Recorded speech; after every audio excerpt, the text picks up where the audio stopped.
Hello,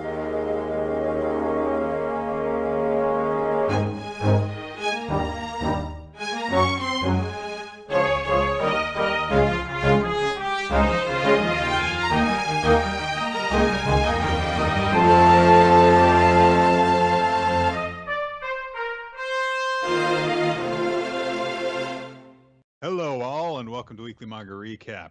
It is your hosts, Nick, Chris, with manga to be talking about today on the 22nd of September of 2021.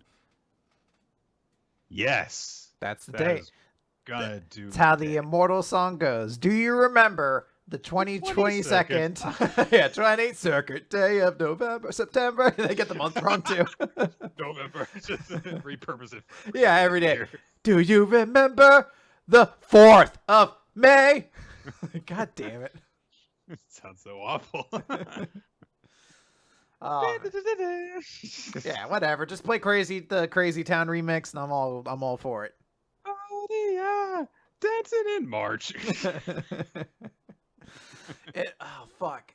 I feel like that song might have been in Elite Beat Agents, which I think is where I kind of really liked it. I learned about that this year And when someone it. And that is also the place where the one Chicago song became utterly heartbreaking. Because the premise of Elite Beat Agents is a bunch of people need help being cheered up. So it'll be like a person for a big baseball game, or, a person trying to land a skateboard trick.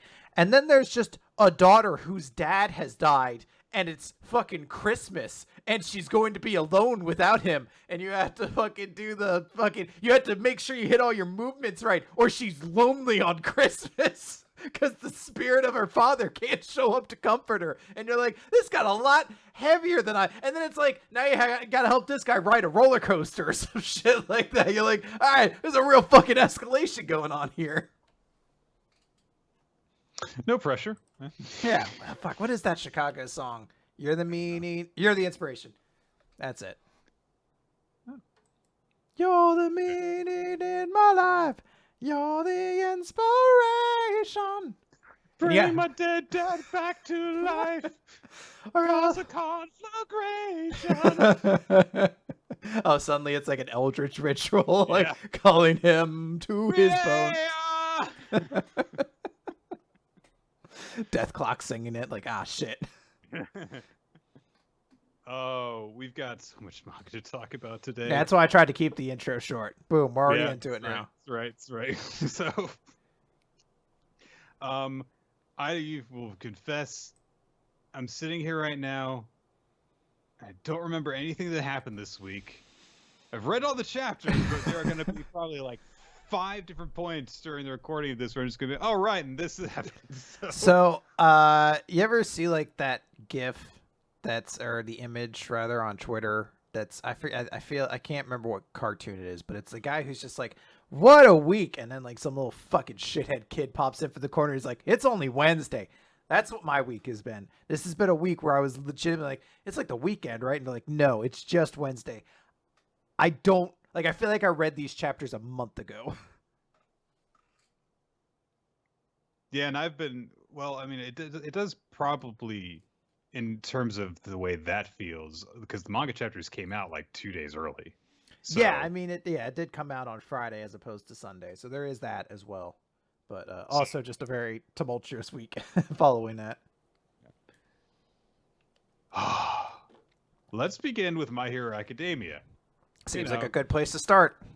Get some good old pep talk from our resident psychopathic killer in order to boost us from our troubles today. So, as was visually indicated at the end of the last chapter, All Might was upset. Even though Deku was reunited with everyone from Class 1A and allowed back into UA, he's still down. And we pick up with him in this chapter, 326, Who Are You Really? So we see All Might in Hercules, and he just kind of like goes off on his own. Uh-huh. And apparently this was under the the excuse that he was going to go check in on the hero-hating groups who refused to join a shelter. So that's what he's supposedly doing. That is not what he does in this chapter. He goes back to the site of one of Deku's scuffles, I believe the one that he had with Class 1A, and sees his discarded rebreather mask thing. And he picks it up, and it's right by the statue of him.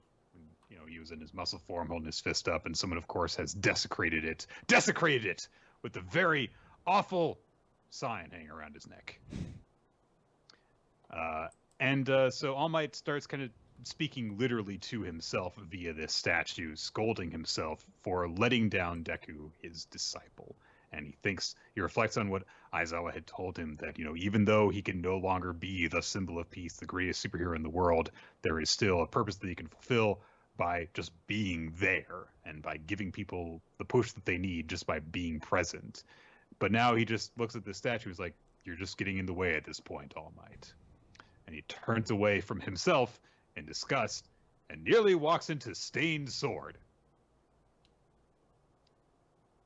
What if, like, Stain had, like, you know, accidentally just, like, gored open his brain? Yeah, he was trying to be wasn't paying attention. I didn't think he just walked into it.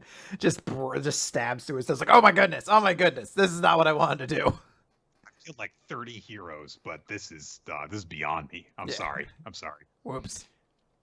But Stain is upset with current All Might because he is committing blasphemy against the great hero All Might. Of course, All Might being the one person that he felt was worthy of the moniker of hero. And so he demands that All Might take back what he said about All Might. So, of course, Toshinori, that makes it easier. Toshinori knows who Stain is, and he's like, oh yeah, well, we never crossed paths back when I was still a hero.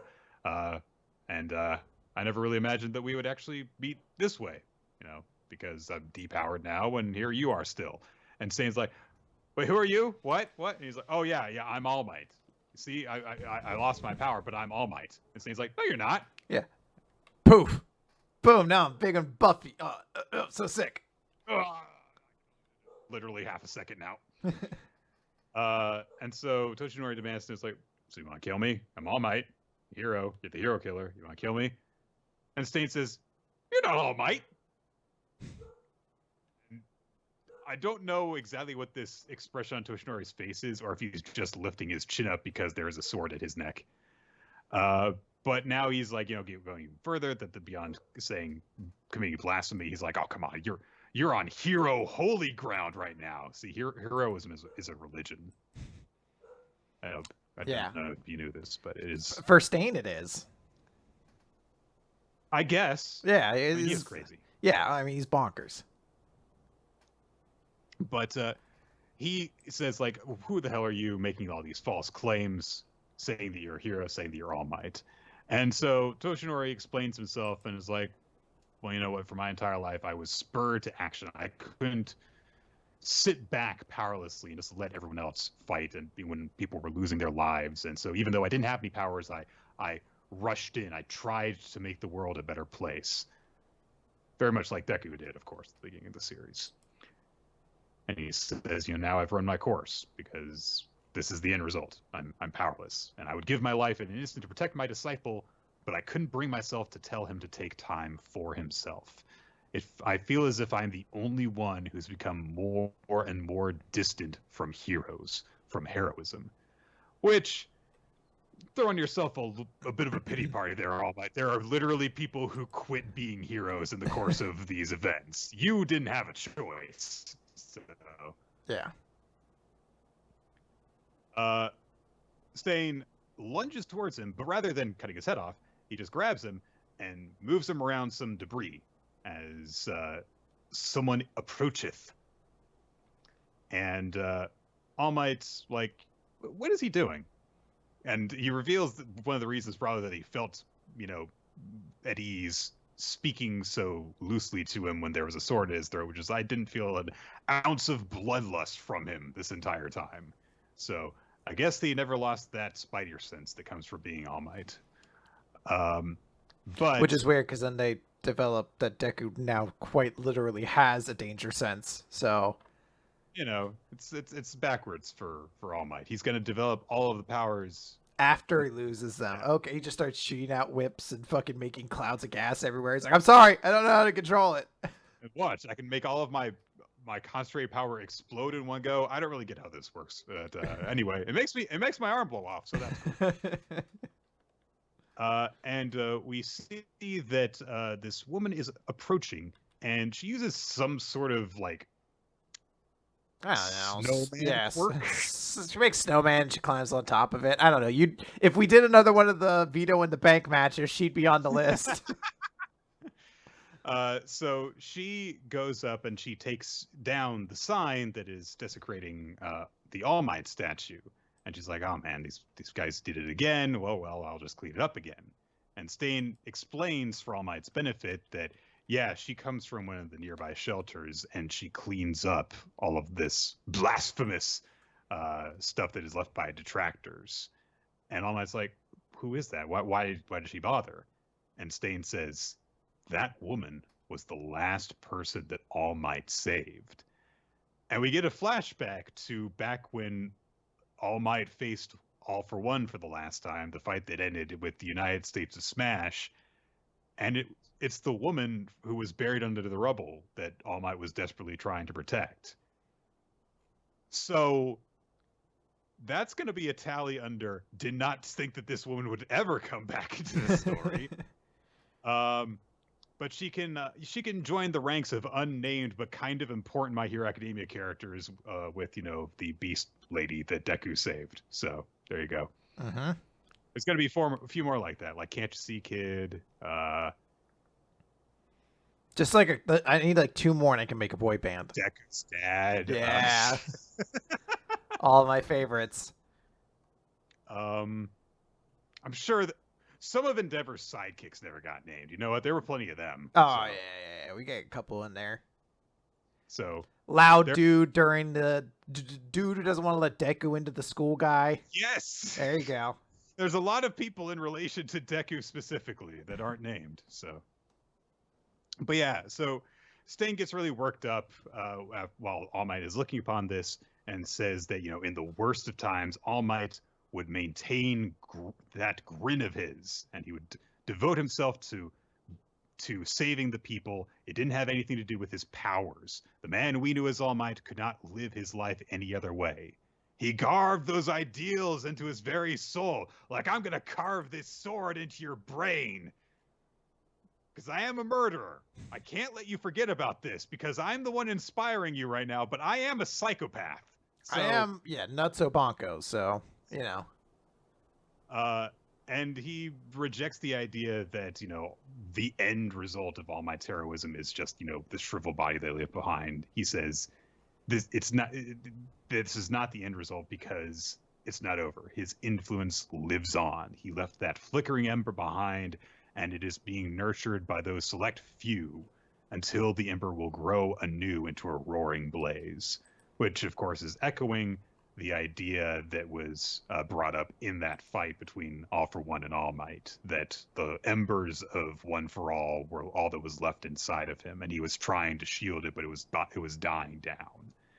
And Stain is now saying, no, the real fire was the friends we made along the way. It's the same ideas we basically just had with One for All as the bonds between people. So. But hey, All Might is looking at this woman who is doing this, and he's tearing up because he can't believe it that this has happened. And Stain turns to leave All Might behind, and he says a hero can only claim that title as long as his soul burns fiercely in service of others. But say that a god has fallen prostrate upon the earth, and his divine soul has turned feeble and mortal. And All Might's like, wait a minute, how long have you been following me around? It's a good question. He's like, a couple days. We got a problem with it? I watched you while you shower. You miss behind your ears a lot, dude. Just want to let you know. I'm helping you out. Stain was part of the Tartarus breakout, so yeah, who knows how long he's been just following after All Might, who's been following after Deku. But It's just one person away from being that meme of the kid, like the people in the church who all have a gun to the back of the head and then a sniper in the very back watching them. Yeah. So All Might's like, wait a minute, have you been following me? And Stain says, no, I don't presume to know you. But if you are a true hero, make use of this information. Throws a knife with a piece of paper on it. Great. All Might doesn't figure it out, and he's like, "What could this knife mean?" Like all the important piece of paper on it. all the pieces of paper just flying away with the wind, and he's just like, "This knife must mean something. Maybe it's like that the last Star Wars movie, and I have to like follow it along the curvature of a sun for it to reveal a hidden map to me." Oh, thank God, erosion doesn't exist in this universe. It's a long time ago. They hadn't invented erosion yet. That's right. People just live to be forever, too. But then Stain wraps up this whole thing where he basically says, like, no, I know you're All Might, but you're not All Might because I'm crazy, and so I can't do that. But make use of this information, and then come for the life of Stain, the man who murdered 40 heroes for the sake of fixing this society. And the girl who's fixing up the statue just looks up and is like, oh, the rain's letting up. Symbolism. Yeah. I do really like that we have this whole thing where Stain basically just like, get your head out of your ass, All Might. By the way, I have murdered 40 people in cold.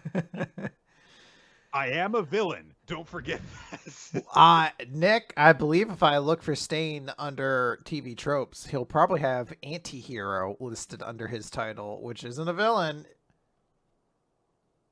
I would disagree with that moniker. The Punisher isn't a villain, is he, Nick? I played a Marvel video game and it listed him under the hero tag, so check and mate. Yeah, but Stain doesn't have his own comic book line. That is true. Not yet. Not yet he doesn't. What did you think of this chapter?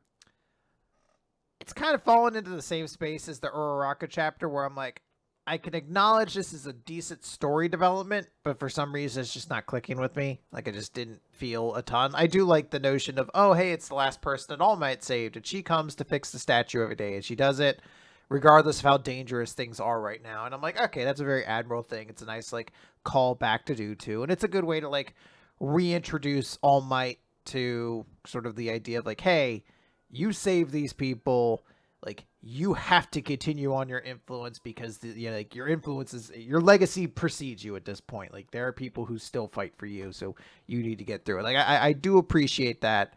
There's just one of those moments where I'm like, I don't know if Stain was 100% the right person to deliver the speech. As you mentioned, he is like a serial killer. Yeah. So it is one of those things, but I know he's also very popular, so I'm not surprised Stain gave a cool motivational kind of speech moment.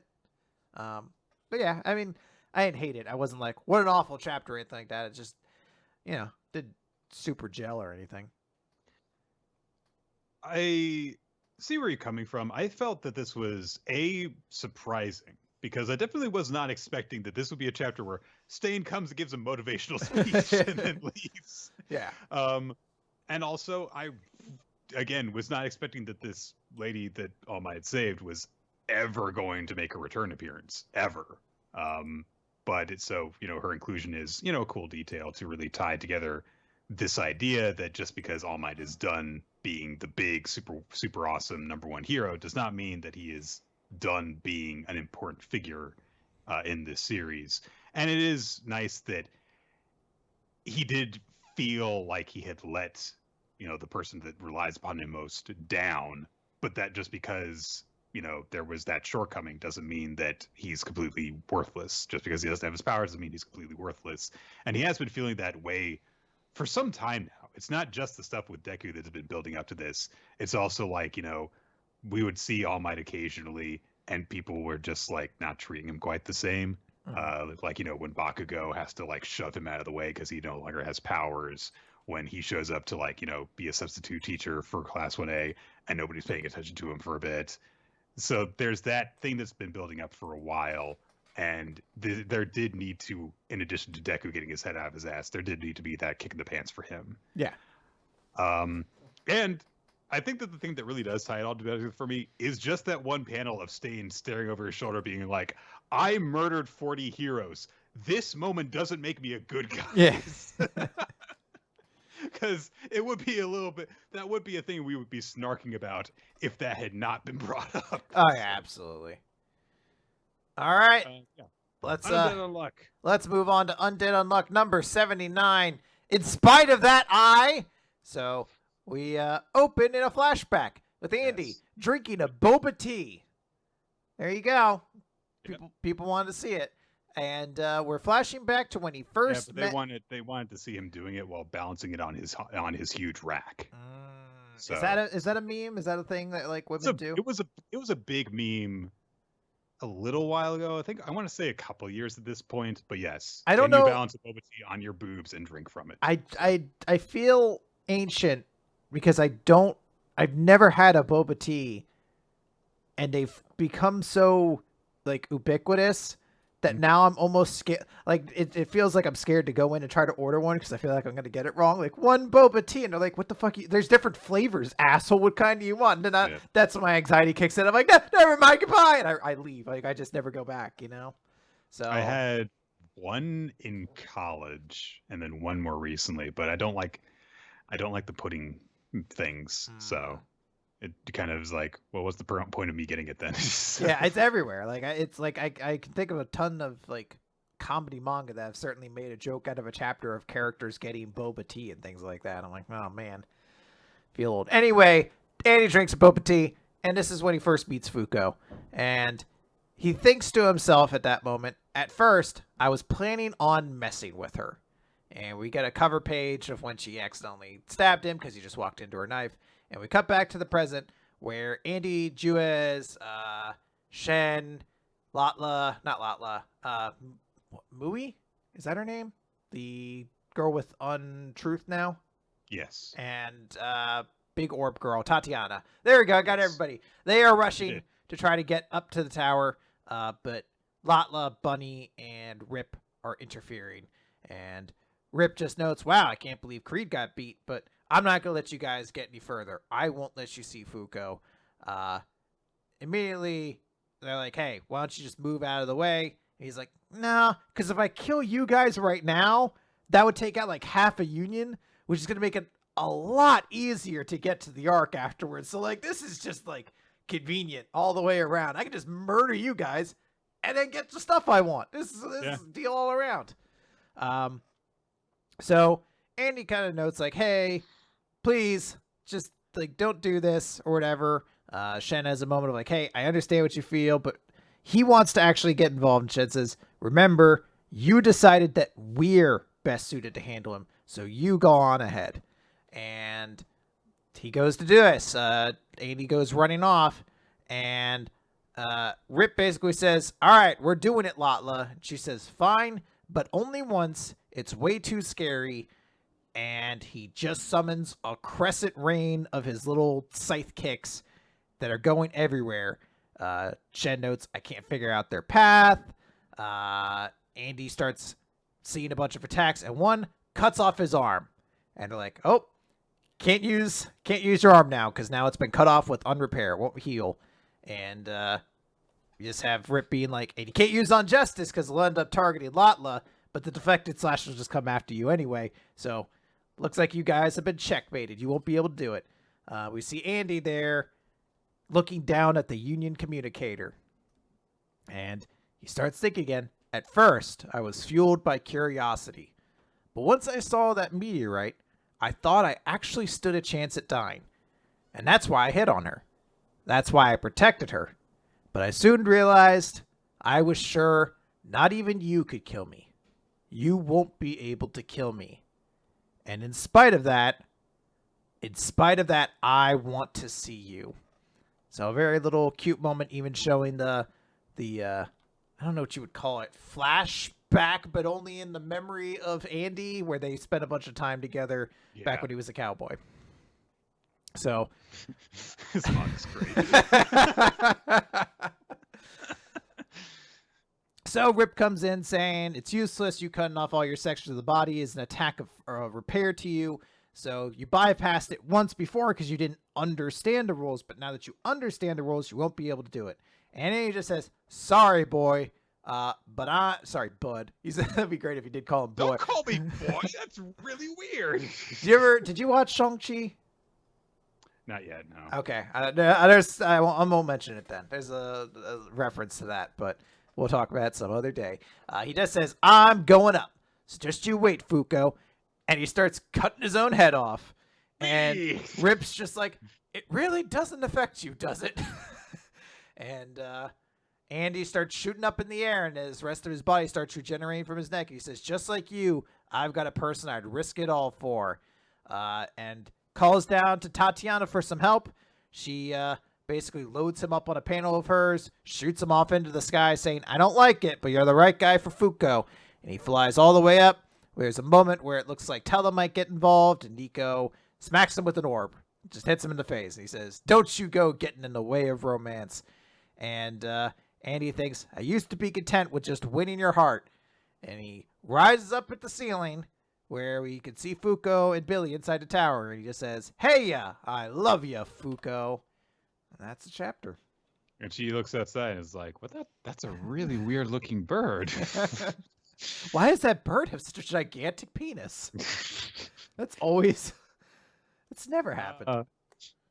Yeah, it's a nice chapter. Uh-huh. I do like that we get Andy flat out confirming, like, yeah, when I was hitting on Fuko originally, I was doing it for very selfish purposes. Yes. But then I fell in love with her legitimately. It's like, all right, it's good to know that. To me, it's even a little bit more important because there was also kind of always a somewhat gross implication that a large part of the reason there was a romance between them was because Andy believed the only unluck that could potentially kill him is if they had intercourse together. So there was a portion of it that almost felt like a breeding thing. Like he was just trying to get her along until that could happen. But this confirms that is not his intention at all. He knows it will never result in him dying, but he's okay with that. He has fallen in love with her. And it's a good sentiment to not just have, but also to show to the audience. Because again, it takes away one of the other like very creepy implications to this. I think that it's better on the two fronts. It's better that he has the admission of like, no, I was doing it selfishly before, but I do legitimately feel these things. And yeah, like you say, the fact that he's like, this is never going to kill me. It's like, but it doesn't matter. I fucking love her. Yeah. And I just want to be with her. It's like, that's really nice. It's, it takes out, that element of selfishness, like you say, that's kind of, even if you're able to, it takes away you having to look past that to get into the relationship, basically. Yeah. So. Oh, also, it's pointed out he pulls out the card at the end, so perhaps we're going to be seeing Victor soon. Yeah, we'll see. All right, so what's next? Boruto. Boruto. Hide and Seek is on the cover, but that's not the name of the chapter. The real name of the chapter is Run In. Like when you order a run-in, like, in a wrestling match. That's exactly what happens here. It's chapter number 62, by the way. This chapter's garbage, all right? What are you talking about, Nick? How can it possibly be bad? We spend 60% of this chapter complaining about the censor guy who fucked up his job. This chapter is 44 pages long. It could have been 20 pages long because the first half of it is the same thing over and over and over again. Kawaki's running this way. Code is trying to intercept him. Code is saying stupid stuff over his phone to his not girlfriend. And the one thing of value that comes out of this chapter is it establishes a new character for Code. Awkward small talk Code, because it comes up like 3 times. It's the best part of the chapter. He's just talking to her while he's running through forest. Like, I don't really know what to talk about. Right he's now. Like, so I'm really like, what do I bring up work, or is that too formal? Should I talk about interests first? Like, we haven't seen each other in a while, so I don't want to make it awkward. But do I just immediately ask about like his family? I mean, he has none. We kidnapped and murdered his family, and presumably at some point he was an orphan, so God only knows nothing good happened there. But, like, how do we really, like, connect is what I'm thinking. And then he catches up with him, and he opens up with, "Yeah, Kawaki, long time no see. Hey, wait, hey, you fat crap, you big fat sack of garbage, you big chubby chunk." You're just like, what are you doing, Ko? Like, also, he has it. Like, what a weird thing. Like, oh, you got like a family that looks after you. How you've been eating like home cooked meals instead of the gruel that we gave you. Well, you look fat now. It'd be great too if it's paired alongside. He's just like, oh, I wonder the reason I feel like you gained weight is because you were a malnourished child the last time I saw you. Now you're like a teenager with a happy life, you big piggy or something like that. You're just like, I don't understand. Wow, you've got people who look after you and actually value your existence beyond your use as a tool. You fat sack of shit. Yeah, I'm like, I'm not going to take these insults from a person who has a fucking studded leather bracelet hot glued across his hair. I don't know how else to say it, but I'm not taking that. Well, you know what, little piggy? I found a way to value my own existence within the scheme of the way that I was raised as a tool for someone else's resurrection. And this makes me cool, this strap across my face. So, code is lame. No news there. Meanwhile, in Konoha, guys, Kawaki is missing. No, he's not. Stop pranking his Boruto. No, really, look, he's missing. This is a shadow clone. Hey, censor guy, is Kawaki missing? Nah, his chakra's coming from inside the house. He's still in there. Done and done. Nothing can beat that.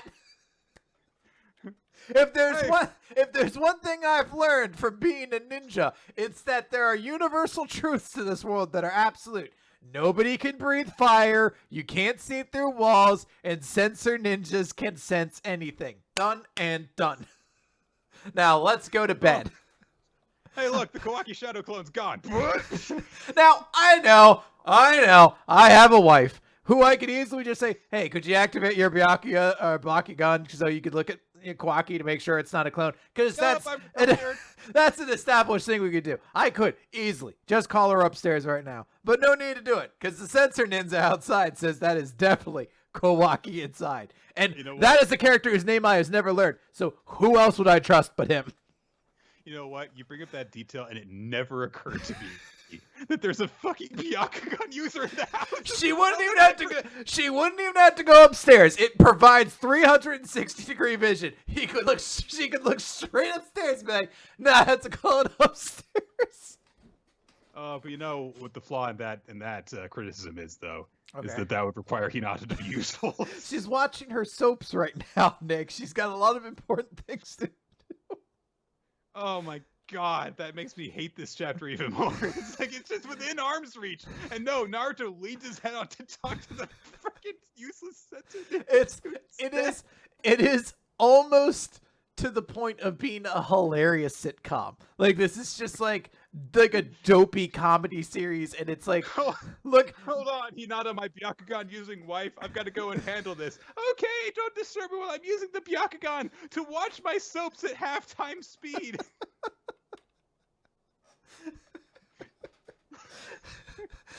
It gives me the ability to watch them in 10K.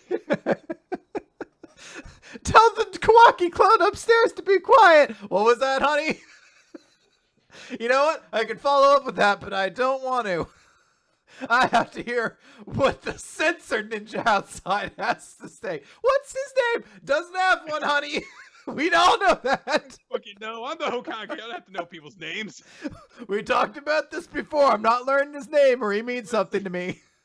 If there's one thing I've learned from being the Hokage and having to stand in for every single ninja who lives in the village and represent all of them and be their shield and their spirit all in one, is that I don't need to learn people's names.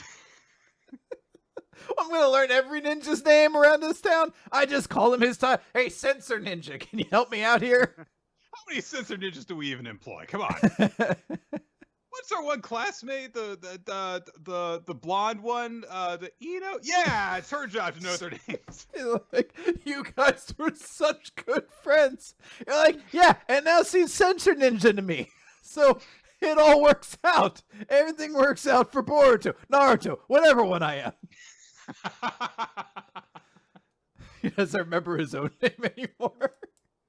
There's like another sequence that is entirely pointless of people turning to each other and being like, "Hey, Shikamaru, what do you think? I don't know. Sai, what do you think? I don't know. Ito, what do you think? I guess we better watch him and make sure that Code doesn't show up." Code shows up, and so Kawaki confronts Code, and so he's like, "I came to see you, Code." And Code's like, "What about?"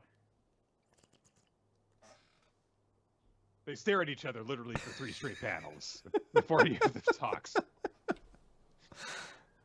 Oh, the pacing in this chapter is complete garbage. So, what are you talking about? We're 28 pages in, and Code and Kawaki just met, and we found out the sensory ninjas are worthless. So Kawaki's like, "I hear you want revenge against everyone who killed Ishiki." And Code's like, "That is true." And Kawaki's like, "Well, I'm the one who killed Ishiki. The others were not involved. You should kill me and just leave Konoha out of it.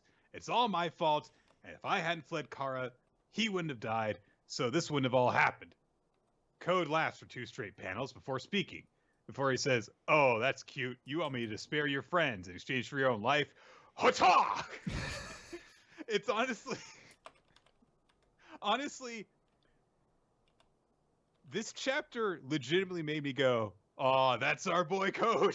This is the wonderful thing about like making a mockery of how lame Code is, because now we've kind of like adopted him as our own. So when he does something lame, I'm gonna be like, "Oh, Code, you suck. That's so great."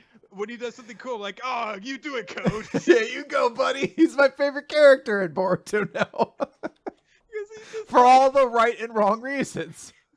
Because legitimately, Code has a very straightforward and logical and kind of cool villain explanation in this sequence. Because he goes, "I was always planning on killing literally everyone because I want to resurrect the Otsutsuki god thing and destroy the entire world.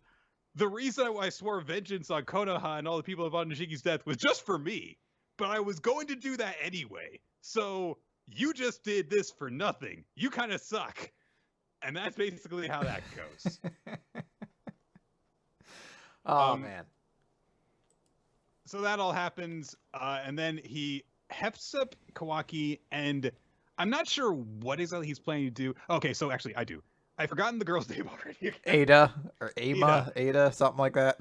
He doesn't name her, but he says, "I was going to kill you, but I'm working with someone who wants you alive, so you're coming with me." And he starts to drag him into his straps. But fortunately, Boruto has... I'm sorry. What a sentence.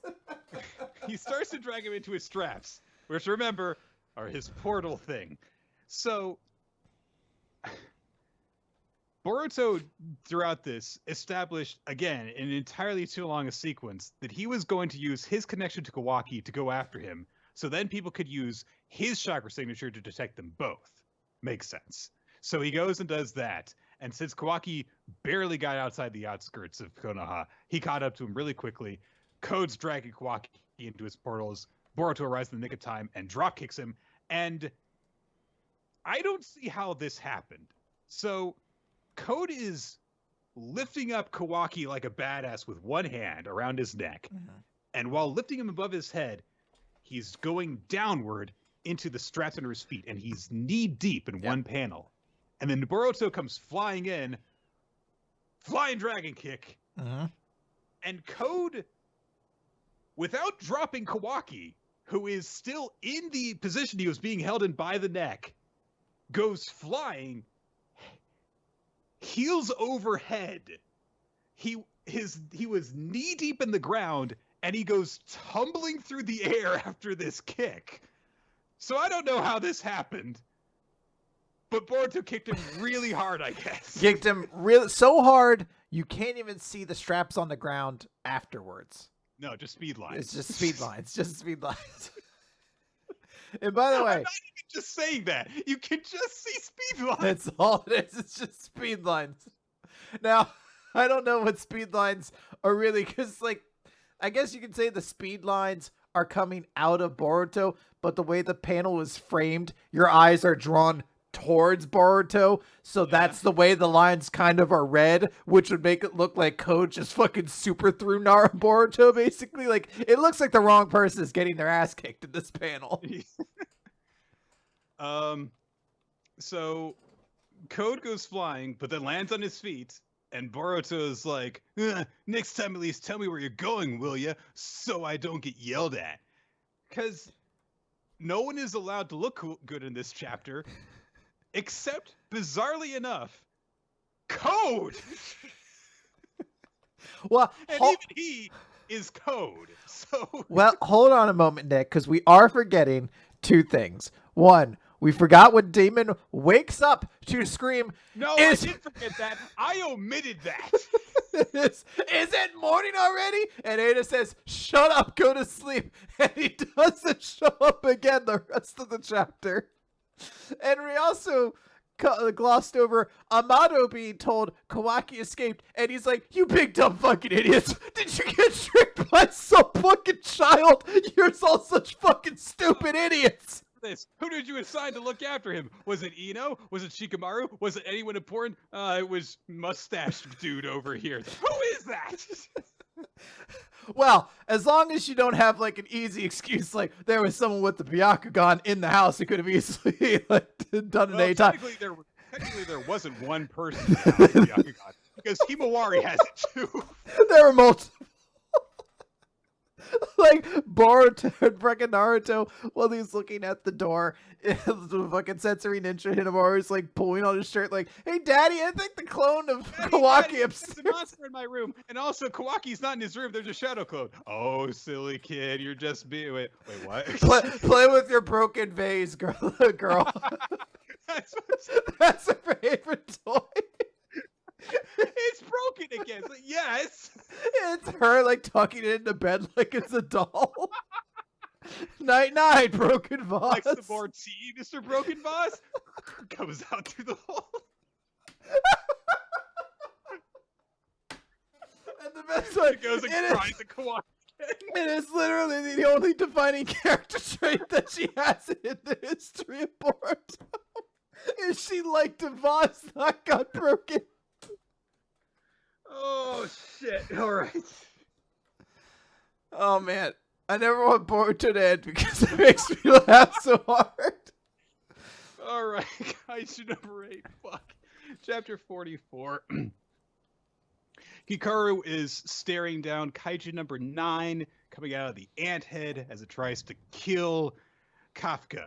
So, meanwhile, in base, Isao Shinomiya is told by one of the other guys, I believe it's the guy who was watching the battle against Kafka with Kikoru previously, and he basically is like, I will deliver exposition, but in a sassy way, so that it sounds at least somewhat conversational.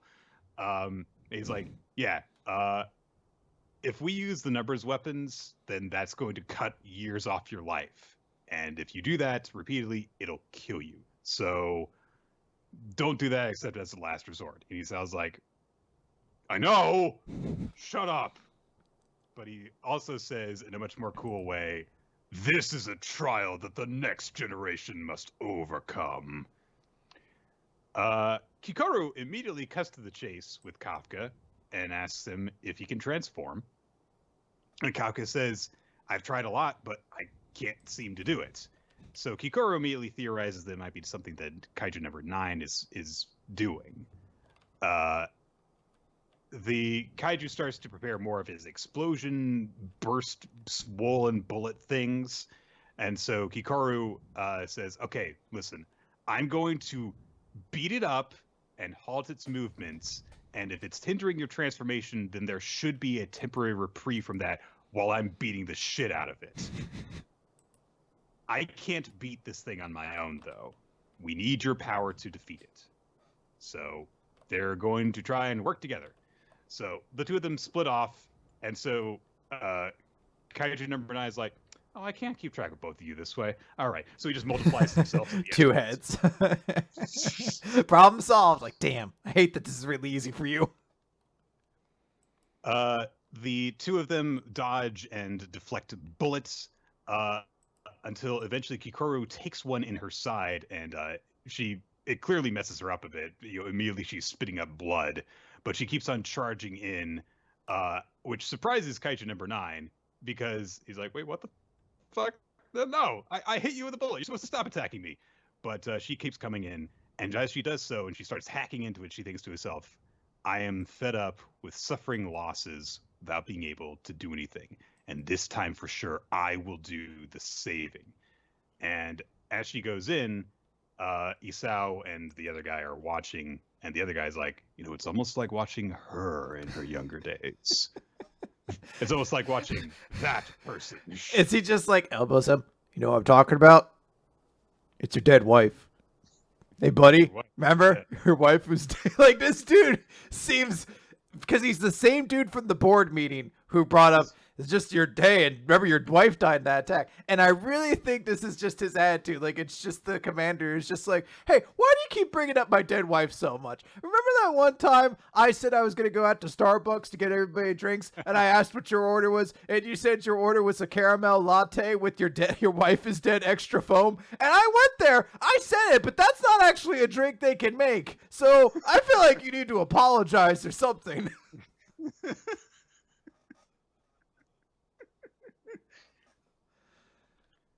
All right. It's time for a flashback. A Kikoru flashback to when Kikoru was a little kid and she actually would watch her mom on the news and watch her mom being a big old hero, repelling kaiju attacks and stuff. People were saying, it's like, this defense is entirely thanks to one of the kaiju force's weapons, number 4.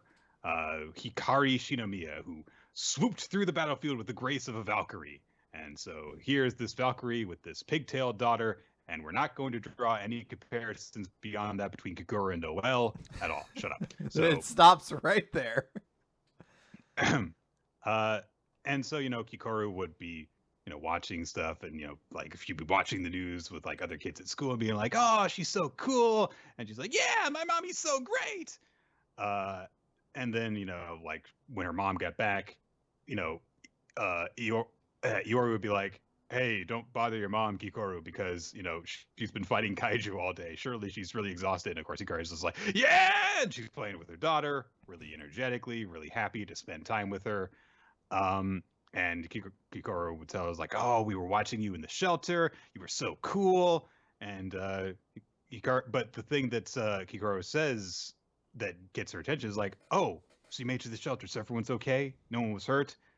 That's great news." And she's got a big grin on her face after she hears that. She has a bandage on her arm, and Kikoru observes this and is like, "Oh, did you get hurt in the fight?" And Hikari says, "Yeah, the kaiju was kind of strong, but I'm okay." But Kikoru says to her, "Mommy, I'm going to join the defense force, and I'm going to save you." And her parents are both kind of, like, put off by this because little kid wanted to take responsibility like this. But she says, "Okay, then, when you're in trouble, Mommy will save you." And then she died, of course, in battle. Smash got to her funeral, and everyone, of course, is, mourning her. News is spreading wide about her demise because she was such a famous celebrity. The lieutenant was elbowing the commander. "Hey, your wife's dead up there."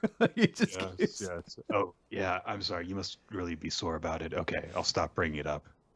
On account of your wife being dead.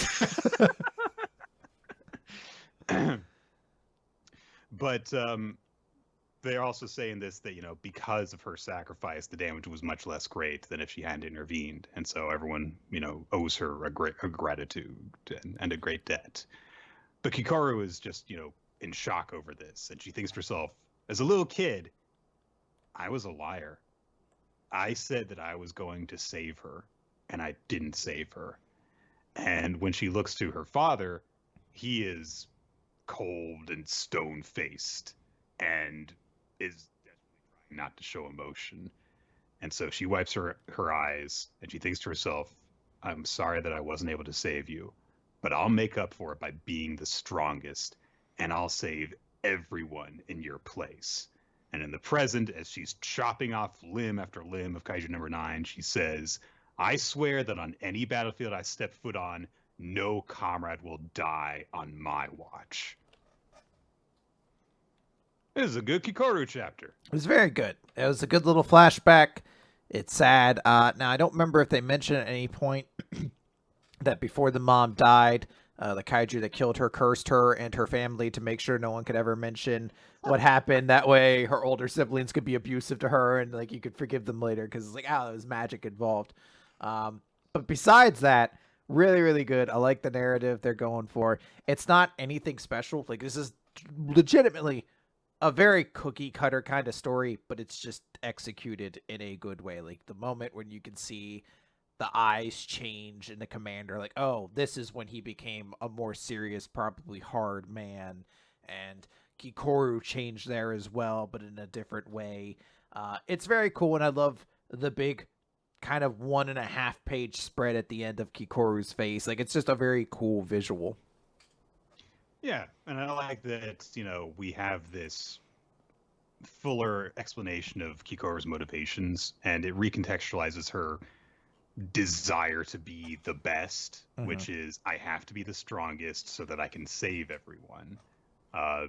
It's like a heroic desperation more than any type of arrogance. So, yeah, makes her a much, much better major supporting character. So, yeah, I quite liked it. Yep. All right, let's talk about Spy Family Mission 53. Yor killed a bunch of assassins last time, and the coordinator of the hitmen is just looking over them like, wow, you killed like all of them. You got a lot of people. Really good. The director, of course, is cleaning stuff up, and Yor just says, I mean, yeah, I killed them. When you point a blade at someone, you don't get to complain when one is pointed back at you. Yeah. So, they talk about that, and Yor's like, you know what? I mean, can I convince you to walk away from this? We could, avoid killing each other from past this point. But the coordinator just says, I mean, we've already been paid for our work in advance, so we can't walk away from that now. And I suspect, anyway, that gentleman there isn't going to let us leave alive. And Yor's looking at the director and is like, stop glaring at them. Stop that. Stop. And yeah, he shortly enough is like, pulls a gun because he's like, yeah, you're all just people who see war as a chance to make a quick buck, and our country will be better off without your, people like you. And he says, take a moment to reflect on all this while you're getting eaten by sharks. But there are still more hitmen around. One of them attacks from the shadows, nearly takes off the director and Yor's heads with a swipe of his sword. And the director tries to take him out with a shot of his gun, but he hits him with the sheath of his sword in the ribs, which seems to crack 3 ribs, judging by the sound effect bubble. He might have had some popcorn in his pocket, and that's what cracked instead. Okay. And also it sends him flying into the wall, so he slumps over, stunned, and Yor is left to deal with this guy on her own. She tries to deflect his sword with one of her hairpin things, but it goes flying out of her hand. So this guy is clearly on a different level. An intense fight ensues because this guy is clearly on a different level from all of the hitmen that she had a much easier time dealing with. And on top of that, she's tired from having fought through, 40 assassins by this point. And so she's fighting with this guy, and she reflects on some of the stuff that the director said, like what's going to happen if she dies or if she's seriously wounded, which is that, Lloyd Forger is going to be informed that you were forced to take an emergency transfer. And so Yor's like, yeah, okay. I mean, I don't really want that to happen. And she's like, yeah, if that happens, then I really am a heartless woman. But she's just thinking about what's going to happen with her family if that's the option they have to pursue. And as she's fighting with this guy, some of her hair gets chopped off, a pretty long lock of it. And she's like, oh no, this is going to be so suspicious when I come back. I'll have like a different hairstyle. I'm going to have to explain that to them. And then she's like, I can't just let myself get distracted by details like this. And the swordsman assassin looks at her as he sheathes his sword, and he says, "If you fear death, then you're the one who should withdraw." And Yor says, "I mean, I'm not going to do that. No." But um, then the coordinator guy is trying to get in her head too, because he's like, "Look, you're a hired gun too. We know how it is. You could just, we could cut you in on the bounty. You can just get out of our way. But yours trying to fight this guy while being distracted by this and by being distracted by her own thoughts." And eventually she realizes while she's thinking about what this guy's saying about, hey, we'll cut you in on the money and stuff, that, I mean, I do this to support my family, which I guess is the same as just doing it for money, but I don't really need the money anymore. Mm-hmm. I mean, I guess I kill people for my country, but is that it? I mean, am I doing this for noble reasons? Why am I still being an assassin? And of course, all these thoughts are in her head, and eventually it costs her because her heel gets caught in like a gap between two tiles on the deck, and that causes her to lose her footing briefly, and she gets smacked right in the cheek, it looks like, with the sword hilt, and it sends her flying end over end and crashing into the wall, dazed as well. And then the assassin comes over and points a sword at her throat, and she's just thinking, oh, he's gonna kill me. And I still need to pick up Lloyd's shirts from the dry cleaner and return the books that Anya checked out. But why am I thinking about that right now? But why is this guy pointing a sword at me? Oh, my head hurts. Oh, Yuri's flashing before my eyes. Not her life, but Yuri. Yeah. Which I guess the point is that it's, he was the most important person in her life for so much of it. And, but when she's thinking about Yuri, she thinks about when he brought home the news that, oh yeah, I'm going to be working for the Ministry of Foreign Affairs, and you don't have to support me anymore. You can just, live off of your earnings now. And so Yori's just like, yeah, I don't really need to be an assassin for the pay anymore. I guess I could just stop. If I die here, I wouldn't be able to go to the library, and I wouldn't be able to go to the dry cleaner. And so it seems like she's down. And the sword assassin guy is like, go take care of Olga. I think we're done with this. But then a hairpin cuts off the coordinator guy, flying past his face. And Yor says, no.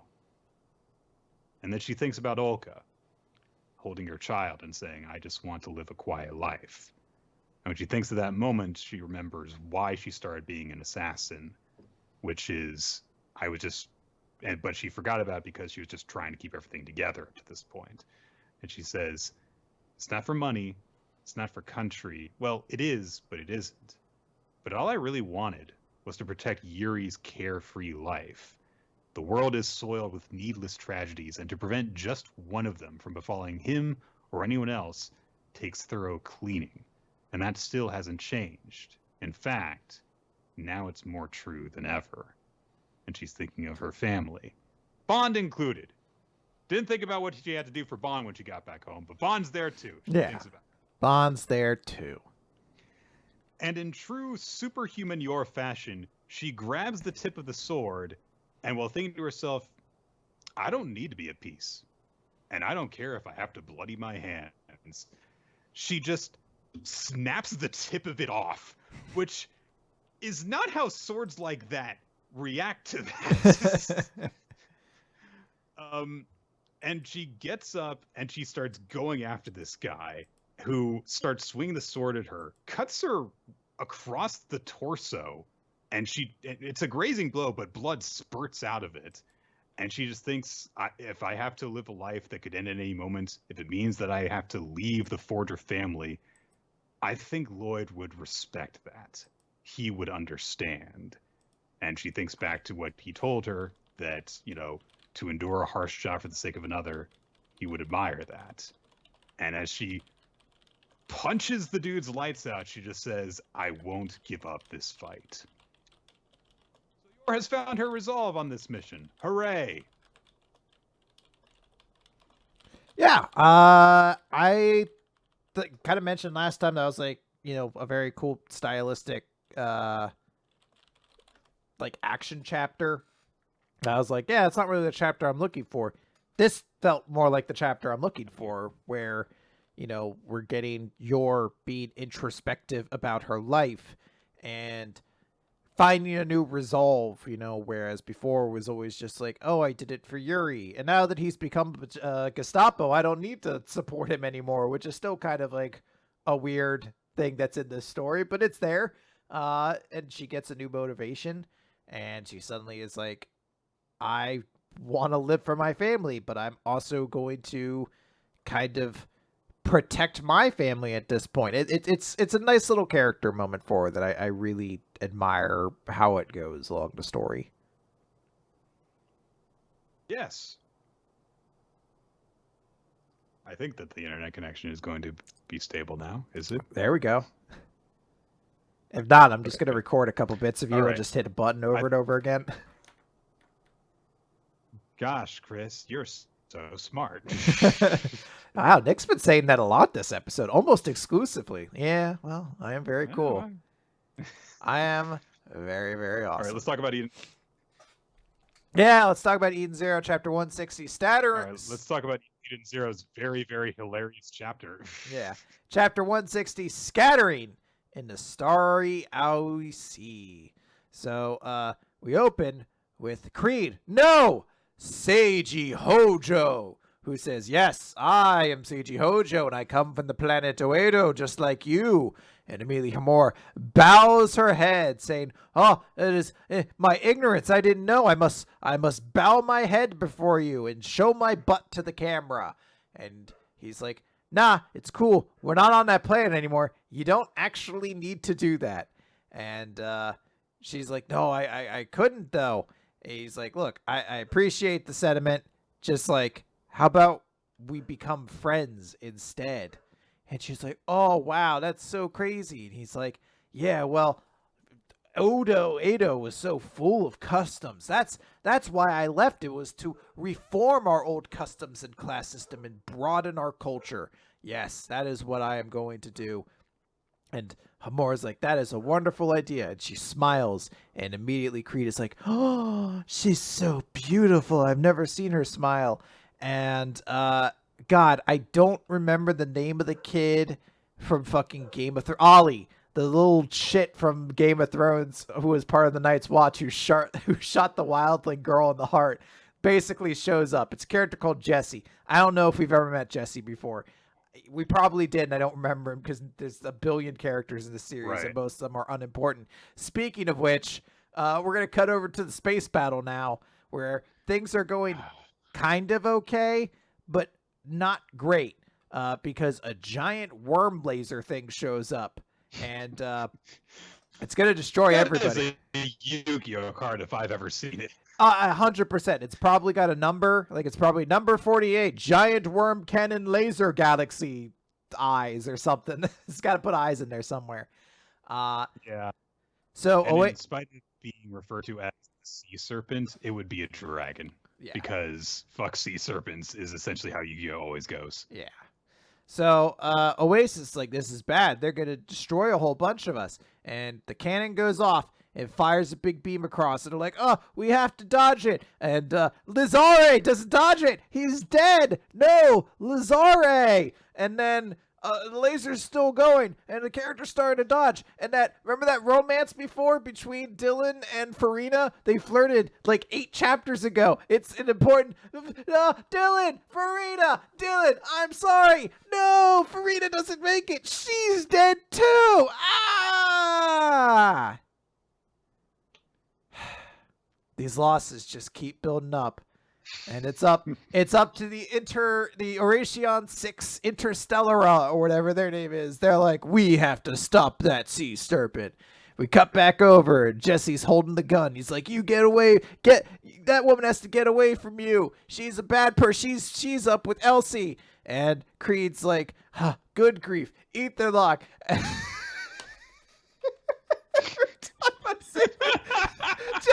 Just fucking shoots him in the heart with this big stupid expression, and he dies. It was it was just a little bit comedic timing away from being the egg bot all over again, where it's like, Amora, I'm an important character. Kaboom! Ah, no, my life. Yeah. Can you imagine if instead of this, it were just like the conversation where, like, Homura smiles at him and then he's like, "Oh, Homura's smile is so beautiful." Like, I wish it was. So, yeah, that happens. We cut back over. Everyone's real sad about the space battle people who are dead, Lazara and Farina. It's real bad. And then we cut over to Shiki, who's fighting Shura. And he says, and I'm going to read this verbatim because I believe 90% of this is probably just like a weird way of translating it. But Shiki says, those were all, there were all those lights out in space. Every time one of them went out, a life went out. And then he punches Shura, who does not look very dignified in this punch. So immediately some of the scariness of him's taken down. And Shiki says, those lights won't go away. Not as long as you're around. Which, yeah. I understand what he's trying to say, but it definitely sounds like Shiki is saying, I'm going to have to kill you if I want to kill all those people in space. Every time I clap my hands, a child dies. Then stop fucking clapping your hands!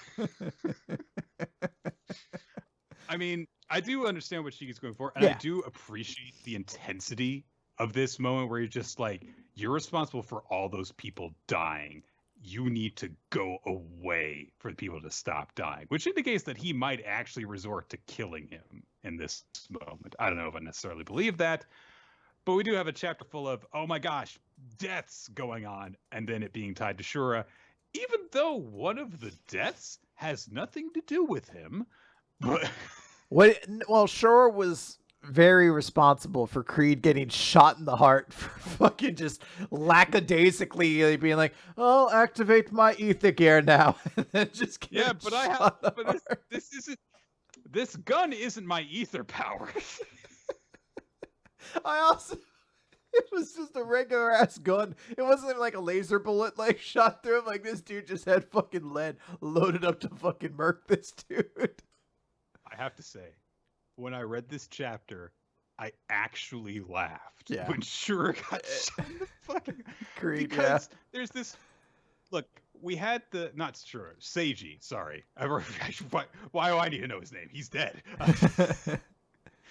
But he has this thing where he introduces himself to Homura, and I was going, because Homura, who has wanted to have nothing to do with this guy, is suddenly like, oh, you're a member of royalty. I need to show respect to you. Oh, you're a member of royalty who thinks that the system was unjust? Oh, that's so wonderful. And I'm like, no, fuck this guy. I hope he dies. And then he gets shot 10 pages later. It's so hard not to laugh in that moment. Because here's the thing. Ultimately, I don't actually find this to be a bad chapter. The space battle is very confusing, but that's how space battles generally are in most manga. And I think this, Hero is just not super great at like spatial art in that way. Like, it's very difficult to tell what's happening. And then you're like, oh no, the dramatic fucking moment of Farina and Dylan's romantic relationship being torn apart. Who gives a shit? But otherwise, I'm like, it's fine. It's not super bad. But it's so hard not to laugh in the moment of fucking introducing all of these details about this character, and then he gets shot in the fucking heart. And I don't know what the long-term implications are. He might not be dead. Maybe he's just dying. No one's checked his magic pulse, I guess. But fuck. Rebecca will go into a different timeline to save everyone or something. Something like that. But fuck, man, it is really fucking funny that he gets introduced with all this detail and then gets shot in the heart. I'm going to put this up on near the top of my list. I hope that Pino gets to be human one day. And I hope that Seiji stays dead. Fuck that dude. And it's like, oh yes, but I am royalty, but I don't think the royalty is good. Will you go out with me now? I'll think about it. Yeah. Just like the way that she immediately starts like kowtowing to him. She's like, This is so wrong. He didn't do anything to make her act differently towards him. Fuck him. Yeah. Stay in the ground. All right, let's move along to a Okay. series that's definitely sticking around. That's not the bottom. Bottom 2. Hunter's Guild Red Hood, number 11, Meriopios. I think it was the bottom one this week, or the upcoming magazine one. I think it's the bottom. It's right there. It's this of the foot thing. Right. Grim throws a few more of the test applicants into fake jail, gets replacement cuffs. Then we cut down to... I just remember what this chapter was about. We cut down to another part of the facility where muscle-bald pirate Hitler has the priestess Miguel person in a hold of sorts.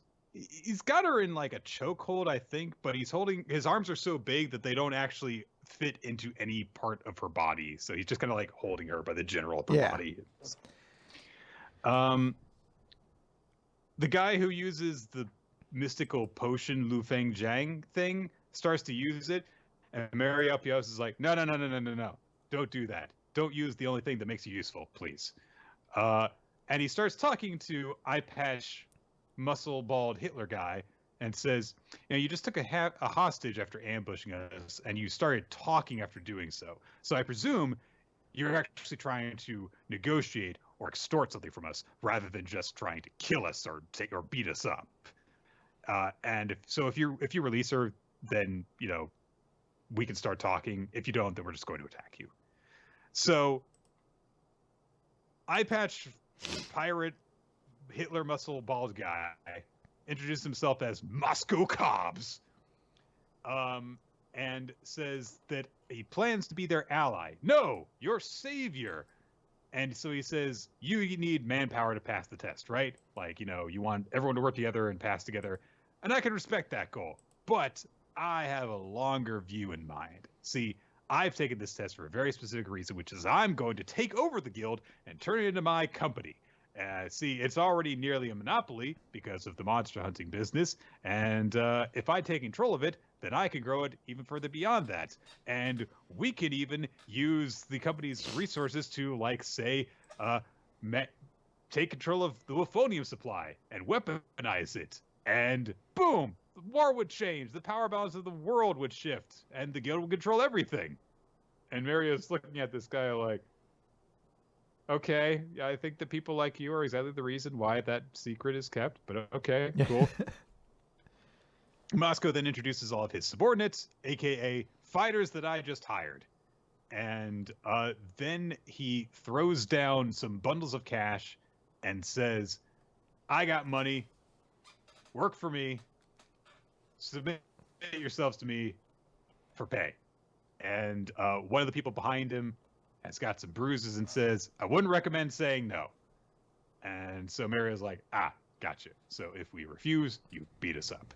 And Moscow says, I like useful things, practical things, and you look competent. I want you. I desire you. Check out my tricorner cap. And this is my brother who does really good math, except that I'm kind of an asshole and I beat people up and I have a Hitler mustache. But canonically bi. Well, not him, but the character you're referencing prior to that. Okay. Anyway, he desires everyone. He could be bi. He seems to be very open-minded. Definitely not going to deny. He desires everyone. Yeah. So. And he says, and if I'm going to get what I want, the most useful and practical tools are money and violence. Listen, I was supposed to be an important supporting character eventually, but I got to say what my entire character is now, because I might not get the chance to do this later. So Mario's like, yeah, I don't think I want to work for you. And so immediately Moscow comes storming towards him, and he uses throughout the course of this chapter 5 different abilities, I think. So yeah. He Yeah, also does a thing a couple of times where he interacts directly with the speech bubbles, which yeah. is a kind of cool effect. But so he tries to attack them, both Mikhail and Neuro, I forget his name. They try and take him on, but he just kind of like dodges around their stuff. He chops them both down, and then just kind of like is left holding each of them in one hand because he completely overpowered them. And then he's like, "All right, it's just down to you, Four Eyes." And so Mario goes into his jacket. Moscow thinks that he's got a gun, but when he goes after him to stop him, instead Mario's got a squirt can of some sort. It starts blowing mist everywhere, and Mario says, "Yeah, I win." And immediately, Moscow's mustache appears to grow really, really big, which of course causes a big distraction. Then he stumbles into some more things. One which like causes his foot to slip out from under him, and one which causes his foot to stick to the ground. And Mario sprays and sprays and sprays him with various different things until he's left as like almost a cocoon, but with a gap for his head in the wall. And Moscow immediately realizes that the jig is up, so he's like, "I'm really sorry that I tried to do all that to you. Can we talk now?" Yeah. So Mario introduces that his thing is that he is a mycologist and that he has a bunch of slimes which do his bidding, because they're his friends. Because, you know, the guy who's got all these phobias, he's got basically microorganisms and molds and stuff that work for him. Hey, it's a contradiction. So people are kind of a little bit grossed out by this, and he's like, "Yeah, I mean, people do tend to get like weirded out by my research all the time. So I thought that I would join the guild and conduct an experiment. I wanted to know whether or not my research could be a useful tool for hunting monsters." Mosca's like, "That's it? That's why you became a hunter?" And Mario says, "Well, I wanted to be a hunter for my own ambition. I'm much like you in that way. All that's different is our methods. And I think that you would be useful to our plan. So let me tell you what we can do." And he's explains like, "Hey, this is what we've got going for us with the handcuffs and stuff. Don't beat on my allies, obviously." And then he of course looks at all of Moscow's people that he beat into submission. Is like, "Hey, do you guys want to join us?" It's like equals instead of forking under this guy. And he promises, "I will not pay you, nor do I expect payment. But by joining us, we create a give and take relationship that will be profitable for all involved. So listen, if this guy can form a symbiotic relationship with molds and funguses and slimes, then I guess it makes sense that he is willing to work with anyone." So, and yeah, it seems as though he's recruited Moscow to his cause. And then we cut to the roof before we actually hear Moscow's answer, but he's probably going to work with them. There's 45 minutes left in the test, and Velo and friends are still tied up. Mario comes out and is like, "Tag, tag, tag, tag, tag, tag." He gets everyone out of jail who's in jail. Well, he tags 6 people. He says tag, tag, tag, tag, tag, tag. So if there are more than 6 people in there, then he only tagged 6 people. But I think he got them all. Yeah. And so he says that, yeah, they just wanted to piggyback off of your plan, though, Velo. But Velo says, "It's not my plan, it's our plan. And boy, have your slimes been impressive. Getting the handcuffs and sending messages, they're super useful." And Mario's like, "Well, thanks." It's just kind of... Gee, thanks, buddy. And then we just kind of get like a reestablishment of like the conditions that they're under, which is that they have a total of 15 people working for them, and there is roughly an hour to go. And so they're going to try and do this plan thing. So there you go. There you go. I like people with mushroom powers. They're cool. I like it. I dig it. I like that his backstory had no emotion to it. He's just like, "I like fucking slimes and mushrooms. I want to see if they could be used for hunting werewolves, because that's what this world's about." Story's done. End. Finn. There's no like fucking dead sister or something like that. There's nothing. Just like, I fucking want to see if I can kill werewolves with mushrooms. I do definitely like Mario a lot more after this chapter. I think that seeing this reliable part of him, and also just his very matter-of-fact attitude of doing weird things, is like, yeah, I get into that. So yeah, good stuff. Let's talk about Magu-chan. Chapter 59. Best Friend, Part 1. We get a Part flashback. 1. Magu does multi-part series, but usually only if something really important happens. Like, Muskar is going to enact a plan to put everyone to sleep and take over and get Magu on his side, which ends in him being depowered. Remember that really big cataclysmic event a couple of months ago? Mhm. It'd only be something on that scale. Anyway, this is about Kyo going to a different high school from everybody else. Right on the same scale. We get a flashback to begin with, though, from when Kyo first met Yuika. And Yuika was looking really dirty and kind of beat up, and also didn't have her hair tied back like she normally does. And Yuika was just saying, "Why are you wasting your time on me?" And Kyo says, "Because I want you to come to school with me." We see Kyo then getting ready for her day. She's clearly in thought about some stuff. She sees that her mom has left some money for her to take care of herself, which makes Kyo seem kind of sad that she didn't get to see her mom. And then she goes to school. We find out that everyone is having to fill out career goals surveys, as in they want to know what you're going to do after middle school. And everyone generally is just like, yeah, we're going to go to the same local high school that everyone can go to. We live out in the boonies. There's not a lot of high schools here. The one high school here has a very, very easy, means of getting in. And Ren establishes, yeah, my big sister went there. So pretty much everyone in this area goes to that high school. Then Izuma is like, wait a minute, there are entrance exams. I'm going to have to study. Oh, no.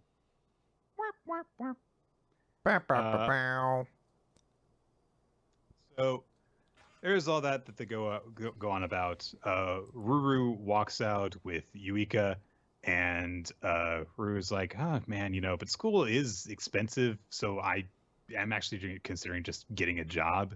But since it didn't mean that we'd all be together, I decided that I should go to high school too, because Ruru loves her friends and she's a good person.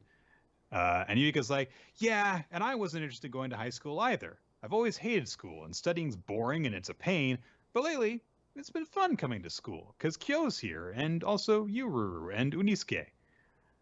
So I'll figure out something, and I've got Kyo to help me out with studies, so, yeah, I'll be okay. But then she says that Kyo hasn't been coming to their occult club meetings lately, so hey, let's go surprise her. And they establish that the teachers have been warned have been warning her about carrying Unisuke around on her head, Sonzege. But she just says, yeah, they think that he's just like a trendy hair tie, though. And then she thinks back on a hair tie that Kyo gave her. The first hair tie she started wearing. It's a symbol of their bond. And also the thing that binds her hair. So, so that's what symbolism is. Yeah, that's right. Oh, I've been getting it wrong for years. So they go over this, and then they happen to pass by the teacher's office where Kyo is talking with one of the teachers, who says, "Oh, you've been offered early acceptance to this other school. Yeah, Misumi High. You got a great shot at getting in, and it would be a great honor, because you'd be the first student in our entire school's history that would be able to go to a really good high school like that." And Yuika happens to pass by right where they're saying this, where Kyo seems to be agreeing that she's going to go to this other high school. I do love that this dude has like a private meeting with this girl with the door wide fucking open. Two students step in front of it and just stare into the room, and he's just like, yeah, anyway, good luck going to this school. Nothing weird or private about this conversation. So tell me about your concerns for your private life going forward. Are there any students you might be leaving behind and you go to this other high school that you're concerned about? Air out your grievances now. Let me make sure I've got your social security number right. It's 3 7. While you're here, could you like get any part of it wrong?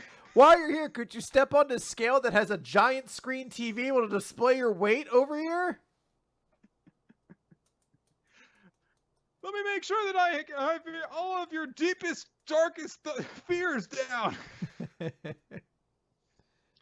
Yuika storms off in a huff.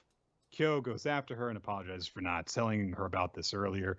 But before Kyo can really get into the explanation, she's like, yeah, I mean, I was also planning on going to the same high school as you, but I got this recommendation and I didn't know what to do. And Yuki's just like, hey, good for you.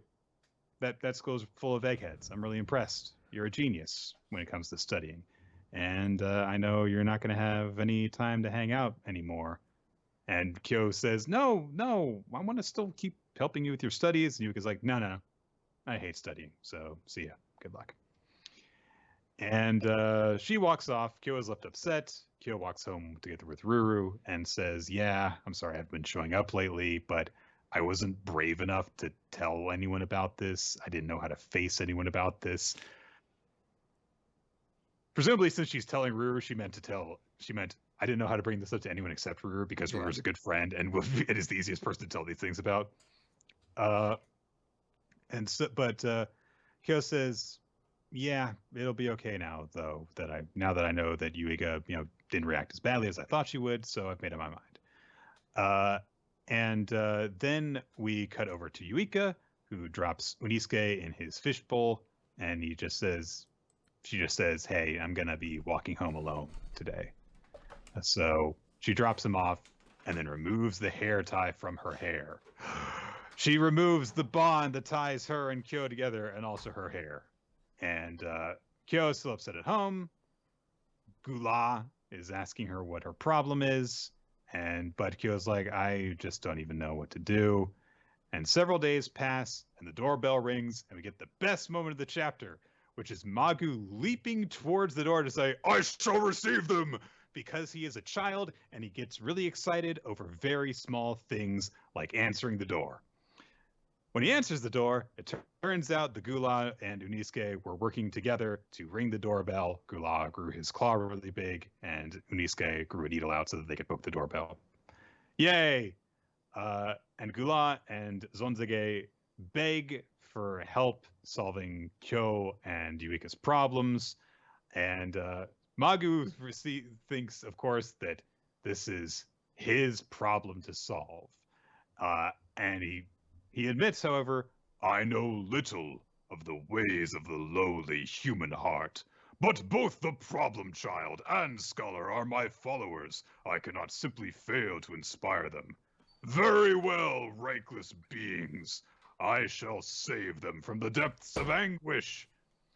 And Ruru's got her fist up, she's like, yeah, you go do it, Magu. So I don't know if she legitimately believes that Magu is going to be fully capable of solving this problem or not, but that's the face that she seems to be making right now. I think he could just laser beam all of his problems away. That's what he usually does. Agree. They just won't be upset. Just laser beam the other high school, and she can't go to it, and everything's solved. I mean, that's a good point. Fuck. That needs to be a solution to this. There is no problem that cannot be solved by Magu blowing things up, right? It has to be the way this happens. I don't really care very much for Kyo. I did care a little bit for Yuika in this because it did show a side of her that we haven't seen before that is more vulnerable. I do like that, although it is a very blunt metaphor, the hair tie is an effective thing. And I liked Magu leaping towards the door to answer it really excitedly, and the fact that Gula and Zonzage work together to ring the doorbell. So there we go. Yeah. All right. I need to catch my breath. Let's talk about PPPPPPPPPPP. A new series that everyone's super excited about. I believe that it is read as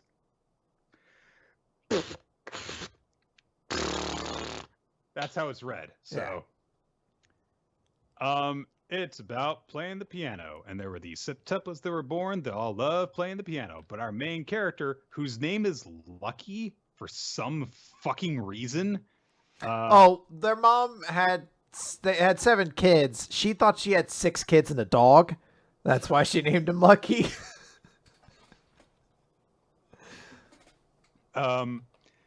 And so we are introduced to our main character, Lucky. Ugh. In chapter 1, mediocre Lucky.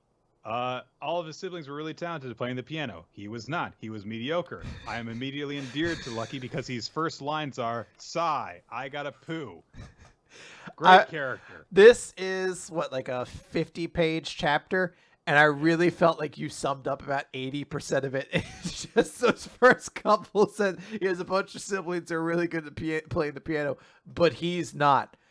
And then he may have the chance to be good, and you've summed up the whole chapter. Pretty much it. That's the entire chapter. A very inconsistent art. There are occasionally actually good emotional moments, like where we see that no, Lucky didn't just have to deal with feeling inferior to his siblings. No, he was abused physically by his father. So there's that. It actually caused a split between his mom and dad, and all 6 of his siblings went off with their father because he was only interested in talent. His mom was the only one who went off with him because she's the only one who seemingly likes the kids as their children, I would assume. Well, he also then gets sick and had to get taken care of by the parents from the Harry Potter series. Basically, these are cartoonish. There are very many cartoonish designs in this chapter, I should say, but that aunt is just bizarre looking. Yeah. The mother has gotten sick, and I thought for a second they were going to say that she had died, but no, actually, she is still alive. She's just still bedridden. And in fact, she plays a key role in giving Lucky the hope to be good piano player. Yeah. Again. We see that Lucky still has not given up on playing the piano, despite the fact that his dad beat him when he was not playing it good, and despite the fact that his current foster parents also abuse him repeatedly because he was no good at playing the piano, because they liked his dad and blame him for causing the divorce because they'd be part of a rich family if not for him. Yay. Physical and emotional abuse is fun. He keeps a keyboard at his mom's place that he plays for her occasionally, even when she's asleep, because he can't give up the piano even though he's only mediocre at it. I love the idea. It's like, Mom, I don't know if you're even awake right now, but I thought I'd play you something on the piano to soothe you. I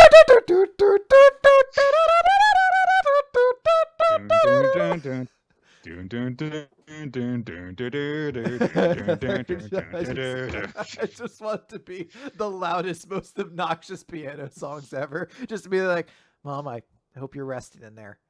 To soothe you, lullaby you to sleep. It's Crocodile Rock.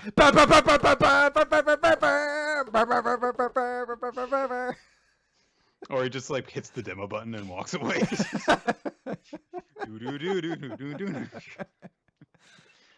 Oh gosh. There is a girl at his school who seems to be familiar with pianists, including his family, who are all famous now. So Nick, if she's familiar with penis, that is her fucking life. All right, we don't need to judge. It's not my fault that the word pianist sounds like a sexual organ to everyone's ears. Okay. It's like when the movie about Charlie Brown came out. It's like, what movie you guys see? The Peanuts movie? Like the penis movie. That can't be appropriate for children. No, like, peanuts. Oh, there's nuts in it too. Ah. I get it. You like penises. Go calm down. Peanuts aren't nuts. They're legumes. So, all right, you Wega. He said that once. So, while Lucky is going through school one day, he hears some music while he's passing by the stairs, and when he looks up, oh my gosh, he sees like this concert hall and a bunch of cultists, it looks like. So he's like, wait a minute, that's my oldest sibling's performance, isn't it? And then it cuts off because the girl who's familiar with his family is listening to it, and she's like, oh, sorry, I had my music on speaker. And then she looks at him and she's like, you saw palatial steps instead of normal steps, didn't you? And he's like, yeah. And she says, those palatial steps don't exist anywhere in the world. It's a fantasy. So I wonder why you can visualize something you've never seen through music. Anyway, There she's you the go. best character. She's one of the best characters in this whole thing because it's like I actually am kind of like what is her deal, and I actually want to know more as opposed to Lucky, where it's just like he's not good at playing the piano, but he's gonna try. So he gets scolded by his family. He goes to see his mom, who is awake this time, and she's like, "Don't give up on the piano. Oh, I'm sorry that wasn't born as a genius. Well, no, I'm sorry that I wasn't able to give birth to you as a genius because when you say you're sorry that you're mediocre, that's like my failing." And like it's like, "No, it's not. Cry. What do I do?" And it. Meanwhile, the nurses are talking, and it turns out that his mom is on a different medication because she only has a little bit of time left and she needed to talk to her son, and those things put her to sleep, so he changed the drugs. And then she says to Lucky, "You should become a pianist. Show me that you can become a pianist even though you're mediocre. I want to see it because I love the way you play the piano. And don't give up. Don't apologize. Don't say those things, and don't worry about money. Your father thinks only the talented should play the piano, so prove him wrong. Here's a music high school program. Get into this music school." So Lucky's like, "Why didn't I listen to my mom until now?" Because she was asleep because of the drugs. So presumably. So, and a montage ensues where he keeps trying to practice on the piano, even though his foster family says, "Stop that." And his teacher tells him, "You suck." But then he goes to a music school and he applies. And he's like, "I can play the piano now, even if I'm not very good." There's a weird guy with weird eyes and a weird hat who's watching him, and he's the only judge that matters. And he likes his performance of Twinkle Twinkle Little Star. For some reason, he's not really sure why, but something like appears in his mind, a drink that he can't seem to drink. And then when he awakens from it, we learn that his name is Mr. Dada. Ta-da! Mr. Dada. Lucky and Dada. Weird names in this series. So, some people are like, "Oh man, all the students are mediocre." And Mr. Dada is like, "There's nothing wrong with being mediocre because mediocrity forces people to fight using their life experiences. It's pretty fun. You hear their lives in their music and it's authentic. And depending on their experiences and how they were raised, mediocrity can surpass talent." Everyone zoned him out like 4 sentences before the end there, I'm sure. Yeah, they're like, "Well, there's unfortunately 3 of us and only 1 of you, so he's gone." Like, He's unfortunately, this is American Idol, and we can't make him into a fucking a joke, so he's gone.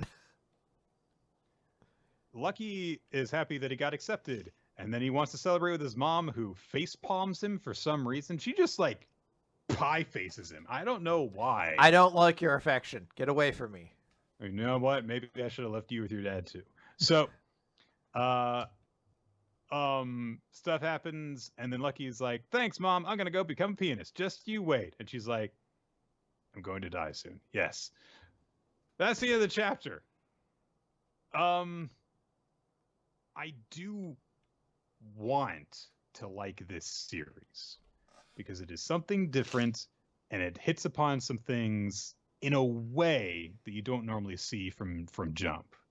Not, "Oh, I'm weak," but, "Oh, I'm just normal. And I want to pursue my dreams even though I'm just normal." Mm-hmm. That's, I think a message that deserves to be in stories more. That said, there are a lot of issues with this, but the primary among them is I just don't care about this kid. Because it's not that just that he is mediocre, it's that there is nothing exceptional about him. And there is a difference there. Because yes, he's mediocre in talent, but also I literally, like, no matter what the next chapter is, I could say, I don't care.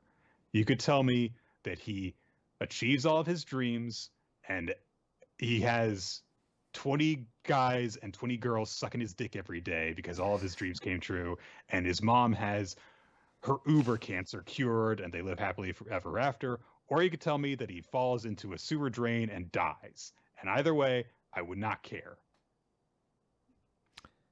I think what I most appreciate about this series is that it's named after the same sound you make while you read it.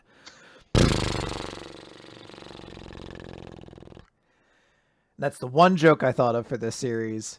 And I was terrified all week that somebody was going to steal it. And then Nick basically stole it right before the episode. So I'm a little bit bitter now, but it's all right. I legitimately was like, maybe I should make a TikTok account just to make this one video so that no one gets this joke before me. Because that's all I have to say. It's okay, Chris. Just because I happen to accidentally steal your joke, you too can become a pianist. Yeah. Really, I do kind of see almost sort of the series reflecting on itself, where it's like, oh, it's not particularly good, but there's something to it. And that's kind of how I feel about this, where I'm like, it's not bad, and there's something intriguing to it, but I just can't tell if I have enough of an interest. I mean, it's always going to have that uphill battle of being a series about a audio medium being told through a strictly visual medium. Like, there's like, I know that at some point they put a couple of tracks you could listen to in that moment to understand what they're referencing, but it's always going to be one of those things. Like Food Wars had that too, where you can't taste it, but like they made the food look so good that it was like, oh man, I'm really hungry. I don't know if I could see him thinking about drinking a cup, or drinking from a cup and being like, ooh, I've always been thinking about songs that make me like to drink coffee. Like, I don't know, maybe he's playing fucking Godot's theme from fucking Ace Attorney right there, and that's why he's thinking of a cup of coffee, like, or something like that. But like, I don't know, it just doesn't, it's hard to like capture that essence the same way. There's a series that ran in Jump about 11 or 12 years ago called Soul Catchers that did that kind of thing way better. So, yeah, it's, yeah, like I said, I wanted to like it more. And yeah, I do see your point about like it reflecting on itself. I just wish that it were actually better though, because I don't care. So Yeah. Let's talk about Dr. Stone. Z equals 211 World Tour for resources. Hey, they've decided that they're going to go back to Japan. Time to get stoned. Build a rocket. But first, before they go to Japan, they stop in Indonesia because there's lots of rubber there. And hey, now that we've gotten rubber from there, yep, that's what we did. We just went there and got rubber. Bye. I'm sorry, I didn't think of any Indonesia stereotypes that I could jam into this sequence. They're going to go to Japan and actually build the rocket. And then as they're going back, they're like, yeah, and we can also revive everyone who's there. Good. They bring up the point of we should bring home a souvenir or two from our world tour. Okay. But the thing that Senku wants to do specifically is food. Because if you bring some awesome new food to people, then that'll get them all pumped up and then they'll be excited to work for you. And the one thing that they need is some sort of comfort food. And for Japanese people, that's rice, I guess. So they're going to make rice. And they make rice. They did it. Made rice. I honestly thought they had already had rice. I really, like, legit, I was like, yeah, they got rice. They made rice. Wow, they made, like, soda and shit. Of course they've got rice. It's a process that takes them a while they're also doing some other things. So we also get that in conjunction with a montage of Sai teaching math to Suika and Chrome, including 3D geometry. So, yeah, they're learning at a pretty rapid pace at this point. That we see some of the machinery that they make to make the rice, and then they make it into, of course, onigiri. And when people eat it, it gets them all nostalgic. Senku thinks about his dad. Ukyo starts crying up because, of course, he is the emotional core of this group. Everyone wondered what Ukyo was feeling. And Ryusu's like, oh, this is great. Let's go back to Japan.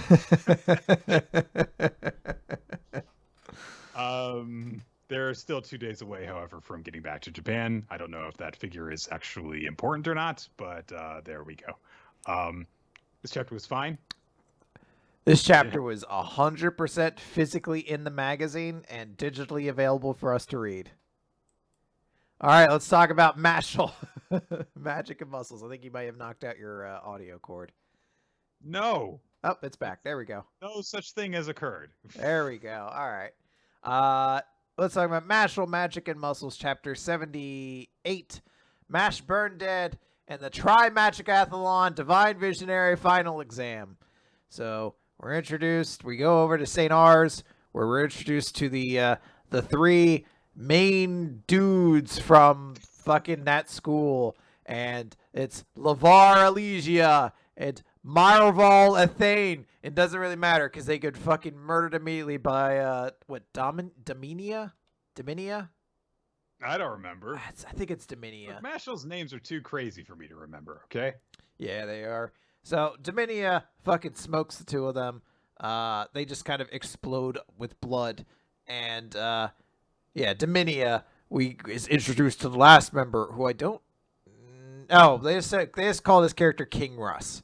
Kingrus. Although I think it is funnier if we call him King Russ. Yeah. Well, he's very cool because he immediately introduces himself by using his Guardian Second Trio Fort. Something's like a bunch of fucking Guardian statues with fucking giant hammers. And one of his friends who's fucking dying, I don't know who, is just like, oh, he's opening with his secondeth. He wants to do this in an instant. And a bunch of mallets come down, but they can't hit Domina. And Domina's just like, what do you think brings human joy?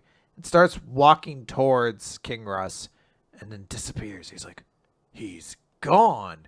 And he's stabbed through the stomach, or his stomach explodes, chest explodes, whatever. It blows up. And Domina says, I think we've tried find true happiness in acceptance. And he has a very stylish line where his lines are actually little arrows that like spin together on his face. So good for him. Yes. He says, if we're not given approval, society deems us unnecessary, worthless. I'm speaking about you three, because you suck. And it looks like there's no place for you in this world. He doesn't say you suck, but that's basically what he's saying. So you suck. You suck. You suck. It's a Kurt Angle reference to the people who aren't in the know. You should. He's the best. Great wrestler. Hey, look, there's dramatic entrances that feature a brass section immediately after this, so maybe that's what they're doing. Fuck yeah. That's legitimately one of those, like, so this is a wrestling tangent, and I'm sorry for everybody. Most wrestling now, like, theme songs are just songs. Like, it's like, here's a real song. Kurt Angle is one of those themes that was just noise, basically, and it is one of probably my top 3 favorite theme songs of all time. Like, Metal is a goddamn banger, especially the remix they had that adds like a couple guitars to it and shit like that. Fuck yeah, great goddamn theme all the way through.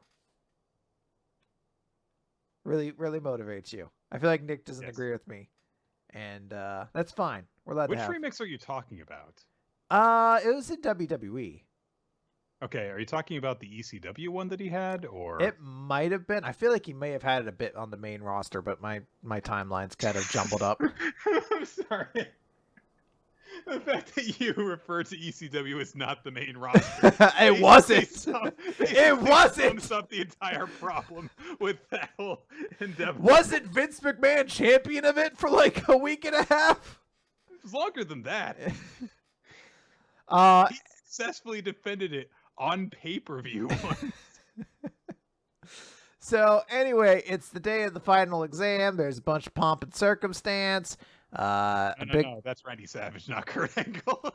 Also great wrestler. But some announcer person is like, God provided us with 2 gifts, the wicked power of knowledge and the sacred power of magic. We shall use these to decide the greatest magic users and the closest to God's divine. Let the Tri-Magic-Athlon begin. And we are introduced. Just like, this is the one cool thing that I get to do. Yeah. And we are introduced to the 3 members from Easton, who is Mash, Lance, and Dot, which fulfills what I was talking about earlier, although also brings into question why. Well, I guess it was just Dot, Lance, Mash, and Margaret that made it into the finals. I'm trying to think if like another person snuck through, but I think Margaret killed the other members of her team, so I don't remember. Anyway, we also see Domina and the other two members of Wolcus. There's a dude with an eye patch and a dude who does not seem to give a fuck. And then they're announcing St. Ars, but they get a letter. Everyone from St. Ars has withdrawn. Dun, dun, dun. They're not going to be there. I love that they open the door for nobody. Like everyone was like, oh, like you had to have heard about this. You weren't like, that's weird. Domina then says they've chickened out and drops the crushed up wands of their members and declares Easton Academy, you're next. And then proceeds to get gassed in about 15 seconds. does one suplex and is really tired, so they have to go to the finish. Oh, it's a jackhammer, right? 2 jackhammers, and then we go home, right? All right, we got a third one in there. Okay. All right, let's wrap this. Let's get home, boys. Take it home. And then we cut over to the joke of the chapter, which is Dot, Lance, and Mash are just having a tea party. And Mash says, ready? Ready for what?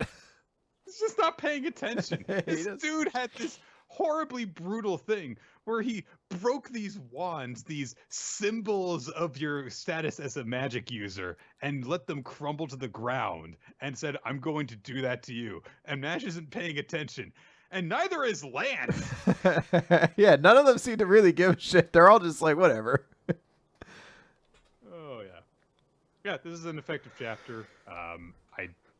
I mean, there's only so many times that you can build up like, oh, this guy's going to be a really big challenge to Mash, and then Mash beats them. But I feel like as long as we keep on doing it in different ways, sure, fine. Yeah. Absolutely. All right. Losing my voice. So, gonna talk about next the Elusive Samurai, Chapter 32, Sashimi 1334.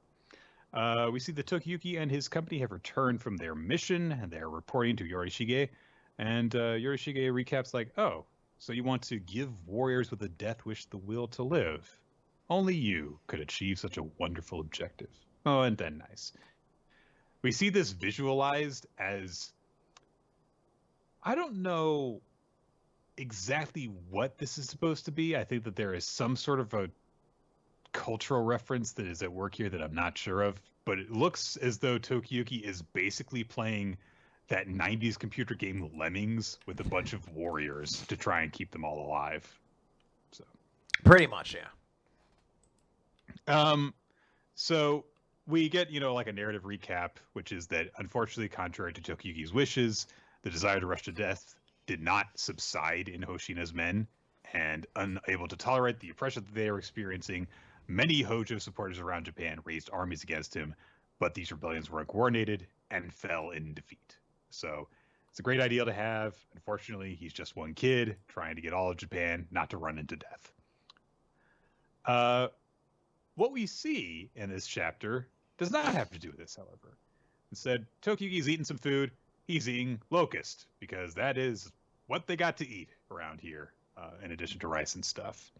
And he says, yeah, I'm getting used to the taste of it. It kind of reminds me of the shrimp from Surugabe. And Fubuki, being the glutton that he is like, oh, I bet there are all sorts of other mouth-watering delicacies that I've never seen out there.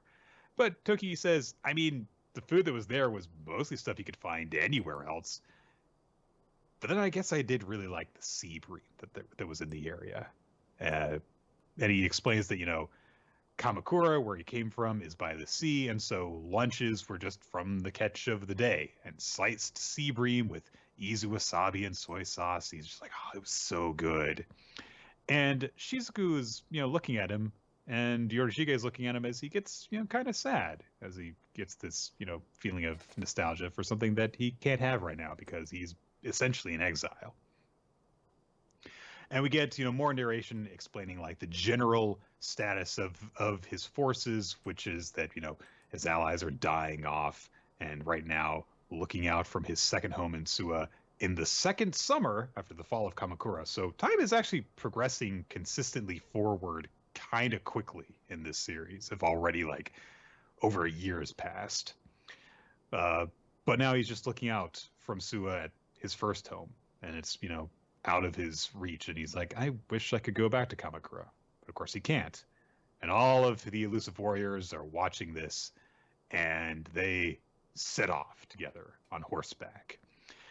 And we see them storm through a checkpoint really, really easily as they're confronted and told to give up their baggage. Then, when they reach the sea, they split off from each other. Ayako and Kojiro going off in one direction. She goes off with Genba. Fubuki is left with Kojiro. And meanwhile, we come back to Tokiyuki, and he's like, guys, wanna go play, guys? Knock, knock. Hello, friends. No, haven't left me behind, have you? Genma come out to play? It really does feel like that. Can Kojiro come out? Like, I don't even know if he has parents. Who are you asking permission from? It's a great moment because he's doing this. He's like, oh, everyone's gone. He's like kicking rocks out. And then Yorishige comes in. It's like, but Yorishige's here? Like, The face that Tokiyuki makes in this is wonderful. It's a better face than any human could possibly make when Yorishige rops up and just starts talking to you. Like, hey, you want to hang out together with me? Your creepy older friend? Like, no, not really. And we see that Fubuki and Kojiro are at work by the sea, catching fish. And this is actually a very difficult process because they actually have to kill it while it's still fresh. Letting it flop around diminishes its freshness. So they've got to do this really cool thing where he flings it up out of the water into the air, and Kojiro slices the back of its head. And then it lands really, really smoothly in the bucket of ice that they've got. Ayako returns with wasabi, and so they're like, all right, let's get out of here. We've got to go. And while they're riding away, Shizuku is preparing the fish into sashimi and doing all the stuff that they've got to do. They have to make their way through some roughage, so Kojiro uses his sword to clear it out, and we get this explanation that, hey, this was a time when trains and automobiles did not exist. So there was this one very particular path that you could travel in order to actually get across the country in enough time for fish to be delivered before it went bad, because all refrigeration and stuff was not something that you could do. In other words, transporting fresh fish in a summer of war was nearly impossible, as we see the elusive warriors just smashing through different barricades and stuff that have been set up, in a cool little action panel where arrows are flying at them. Fubuki is deflecting one away from Shizuku. Ayako's just swinging a log, which has to be very difficult when you're riding on horseback. Yes, definitely. And eventually, of course, they get back home, quote unquote, safely. They've got scratches and they're kind of bleeding everywhere. Kojiro has an arrow sticking out of him. He's fine. Ayako says it was fun. They're fine. Yeah. Who am I to argue? I do love Tokiyuki's follow-up line, which is like, did you go to war or do fish shoot arrows now? That'd be great. They're like, yeah, things changed. Fish figured it out, man. It's a dangerous world out there. You've been gone for a really long time. Things are different in Kamakura. But Shizuku comes up to him at that point and says, I've prepared the evening meal, so come this way. And Tokiyuki comes to a room, and there's a batch of sashimi prepared, all for him. And he immediately gets into it, gets the wasabi and the sauce on it. And as he's eating it, he's just thinking about his home, all of his nostalgic memories. He's thinking about his little brother. It's really nice. And as he is walking away from his meal after this, he's like, I'm so grateful. I have no idea how I'm going to thank them for this. But then, as he walks in to a meeting between the elusive warriors and Yorishige, he overhears them talking about stuff. And Yorishige says, yeah, how long is the journey to Kamakura? And Shizuku says, one day for a small group at top speed, but Takaoji's man Takeda has constructed many forts, and passing through with a large force would take 20 times longer, and it would cost many lives. And Yorishige says, you performed your reconnaissance well. So, there were two purposes to this trip. Hey, we didn't just risk our lives for one meal. No, there was an actual reason that they went and did this. Smart. Tokiyuki is flabbergasted because he had no idea that they went all the way to freaking Kamakura in order to get this food. They could have just gone to presumably any coast in order to get fish. But Yorishige says, we are formulating a plan to reclaim Kamakura. Time has come. And he asked for, more information on on the way that Kamakura is from both Shizuku and Genba, who say that it has been dramatically transformed by its new ruler and the elite companions he has assembled, as we see Takaoji flanked by several strange-looking warriors with very distinct designs. So they're probably going to be important in a bit. Yeah. Well, what I really appreciate is now we're able to get the town back and set it up for the future when Don Kanoji can be there, and the other characters can throw Molotov cocktails at Aizen and really just interfere with his plans, because that was the key to everything. Yes. It's the same town, right? I mean, it's Kamakura instead of Karakura, but oh. Well, that changes a lot of things, I guess. I don't know. Maybe they'll just maybe someone will just kind of slur the words a little bit. Like, let's just call it Karakura.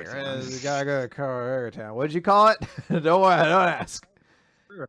Maybe Don Kanoji can still be here, because I just want him in more things. I want him to hang out and just talk. It's always with you. So. Yeah. All right. Want to wrap this up, Nick?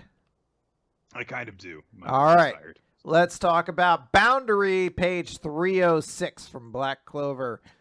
Yuno shoots an arrow and the chapter ends. Now, so he's a hollow now. Yeah, he shoots an arrow. He basically does become a hollow in that moment. And Zeno is like, oh, what speed? Or Xenon, whatever his fucking name is. It's like, what speed? So incredible. He's so strong. Yuno declares, our tenacity wins this one. And then the page turns black. Flashback! It's a little young Xenon who's just getting beat up. And Vanica and Dante, who I guess I forgot this detail that they're all actually siblings, are basically mocking him. Being like, hey, what a loser. You got beat up. You're pathetic. But there's apparently someone else in the family. An older brother who's like, who seems to be in a wheelchair, saying, oh, but you're the one who's most like me, Xenon. You have a far greater aptitude for being a devil host than either Dante or Vanica. So, Xenon is getting beat up some more, and then someone interferes. It's Asta, but not Asta. It's someone different. I mean, he has identical hair, eyebrows included. So yes, he is, for all intents and purposes, Asta, but he's from the Spade Kingdom, so we'll call him Spasta. So Spasta's like, I'm Alan, but it's actually call me Spasta. Your magic looks way strong. And I don't know if calling him Spasta is a good idea. Okay, we'll call him Alan, which is a wrench. So we're gonna call him Wrenchy McGee. Okay, I like that one better. So Wrenchy McGee's like, well, I'm gonna be Commander-in-Chief of the Magic Defense Force, and then Xenon's like, I'm gonna be Commander-in-Chief of the Defense Force. That means we're rivals. Let's see which one of us becomes Commander-in-Chief of the Magical Defense Force. We've both become Magical Defense Force members. This is awesome. We're working together to be defensive Magical Mage Force captains. Oh no, a devil killed him. Ah, a demon murdered us.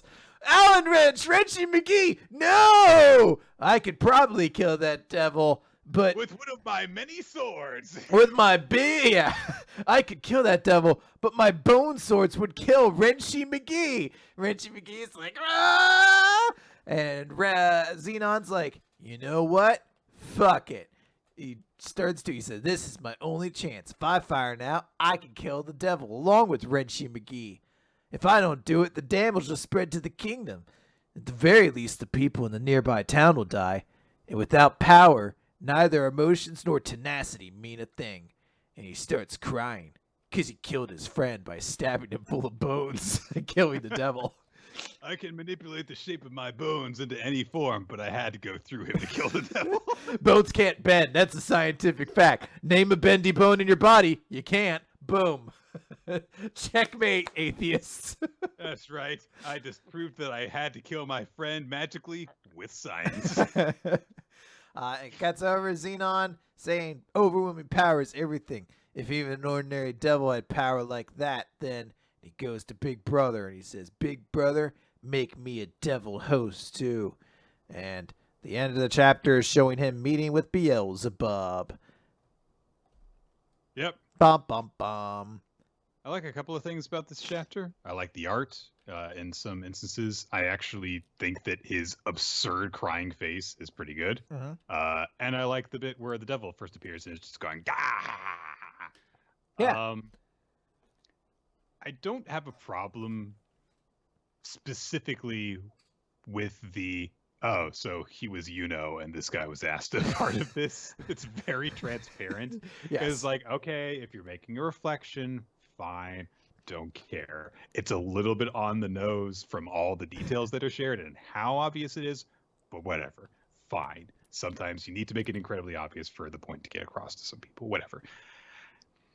I am just wondering at this point, and it's going to just depend on how this unfolds, why we made out Dante and Vanica to be total irredeemable douchebags and why this guy gets the sympathetic backstory.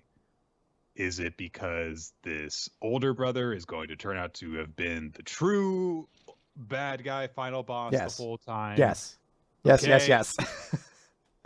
Is it because we're going to turn Xenon good? Someone's got to lead the Spade Kingdom after all this is done. It's probably going to be him. Yeah. It's just one of those things where it's like, okay, sure. 3 power-hungry made pacts with devil's assholes. These 2 were evil, but this one was actually good. I mean, it's not as clear-cut as, like, he was good.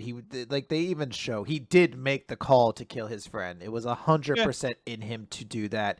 He just had the opportunity, basically almost a what if. Like, what if a situation had come about that kept Asta and from just being friends forever? There was a situation where a big enemy could have been killed, a bunch of lives could be saved, and to do it required Renshi McGee to die. Boom. Here's where we're at. And Xenon's like, and that's how I became Star-Lord. Yeah. And then everyone died, which feels like that's half of what Marvel what ifs are now. Pretty much. Anyways, I don't hate. I agree with you that there's parts of it I do like. The Renshi McGee character is so transparently Asta in another world, basically, that it's like, all right, come on. Like, no. This one wears a scarf. Yeah, this one's very different. He doesn't have anti-magic, but he does fight by whatever his magic is by turning it into a sword, so... It appears like it might be fire. Yeah, probably fire, but yeah, it's fine. I'm fine with Xenon getting the flashback. I assume that's how we'll power him up and then, do things from there. Yeah, all right. Well, with all that said, what was the best of this week? Favorite series and MVP? Let's go with that, yeah. Favorites and MVP. So, I know my MVP, and I know I specifically said had a very emotional moment this chapter that was very significant. But I love people with mushroom power so much. It's Mario from fucking Red Hood. I love mushroom powers. They're the best. I'm kind of tempted in response to your pick to give mine to Jesse for killing that. Shit, that'd be funny. Killing Seiji. If he stays dead, I might retroactively say it's like Jesse because he got rid of that stupid ass character.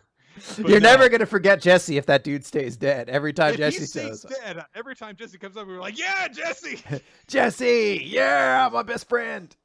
But my answer for now is going to be Kikoru. I feel like there were a lot of standout characters in this week. Standout series is more difficult for me, I think, because I feel like it's easier to say, it's like, oh yeah, Yor had a really good chapter. Yeah. Kikoru had a really good chapter.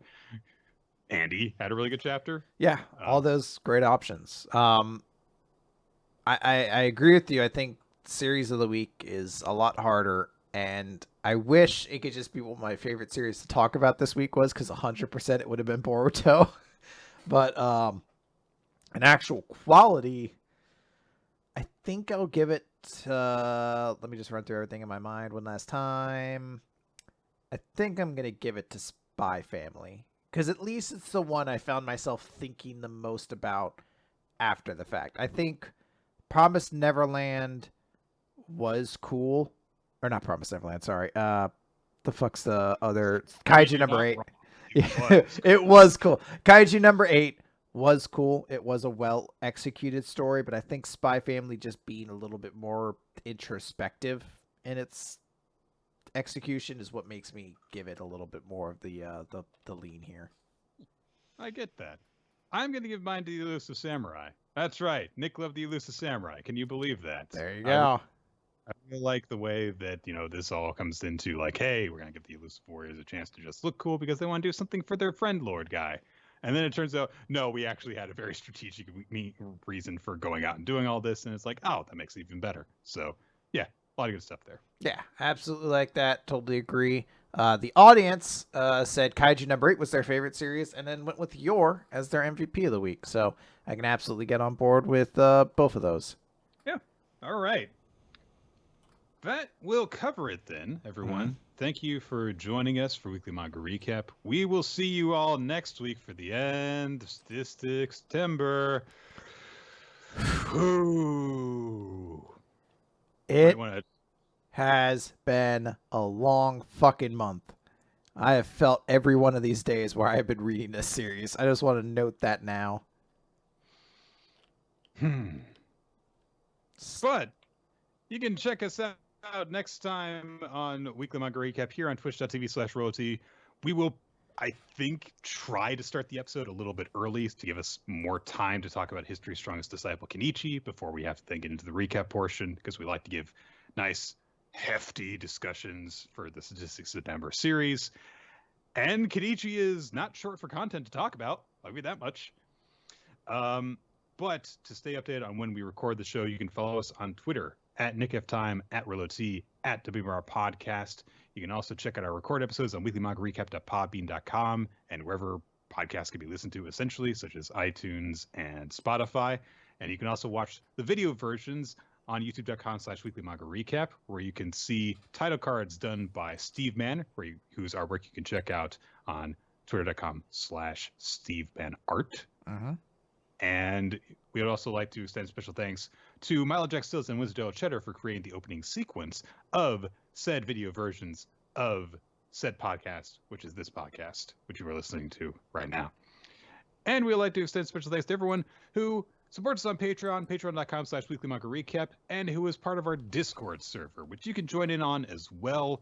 We have great discussions on there about the manga when the chapters drop each week, about the series that we are covering for the recap, and you can also participate in the game nights that are done there. And there is also a link through the Discord where you can find the Google document that is maintained by Ninja X3i, where MVP and favorite series voting takes place, and all sorts of helpful information about the show is kept. You might want to take a look in there if you have an idea for a spooky sort of series that you might want us to talk about, because Halloween month is just around the corner, and that is what we like to focus our recommendations on for the month of October. Yes, and it should be noted, in case you would love to join the Patreon, we just posted a new episode where Nick and I do a top 10 of our biggest manga disappointments, which I think everybody really dug. So go check that episode out. It's a good one. And yeah, it's going to do it. Yes. Good night, everybody. I'm about to sneeze.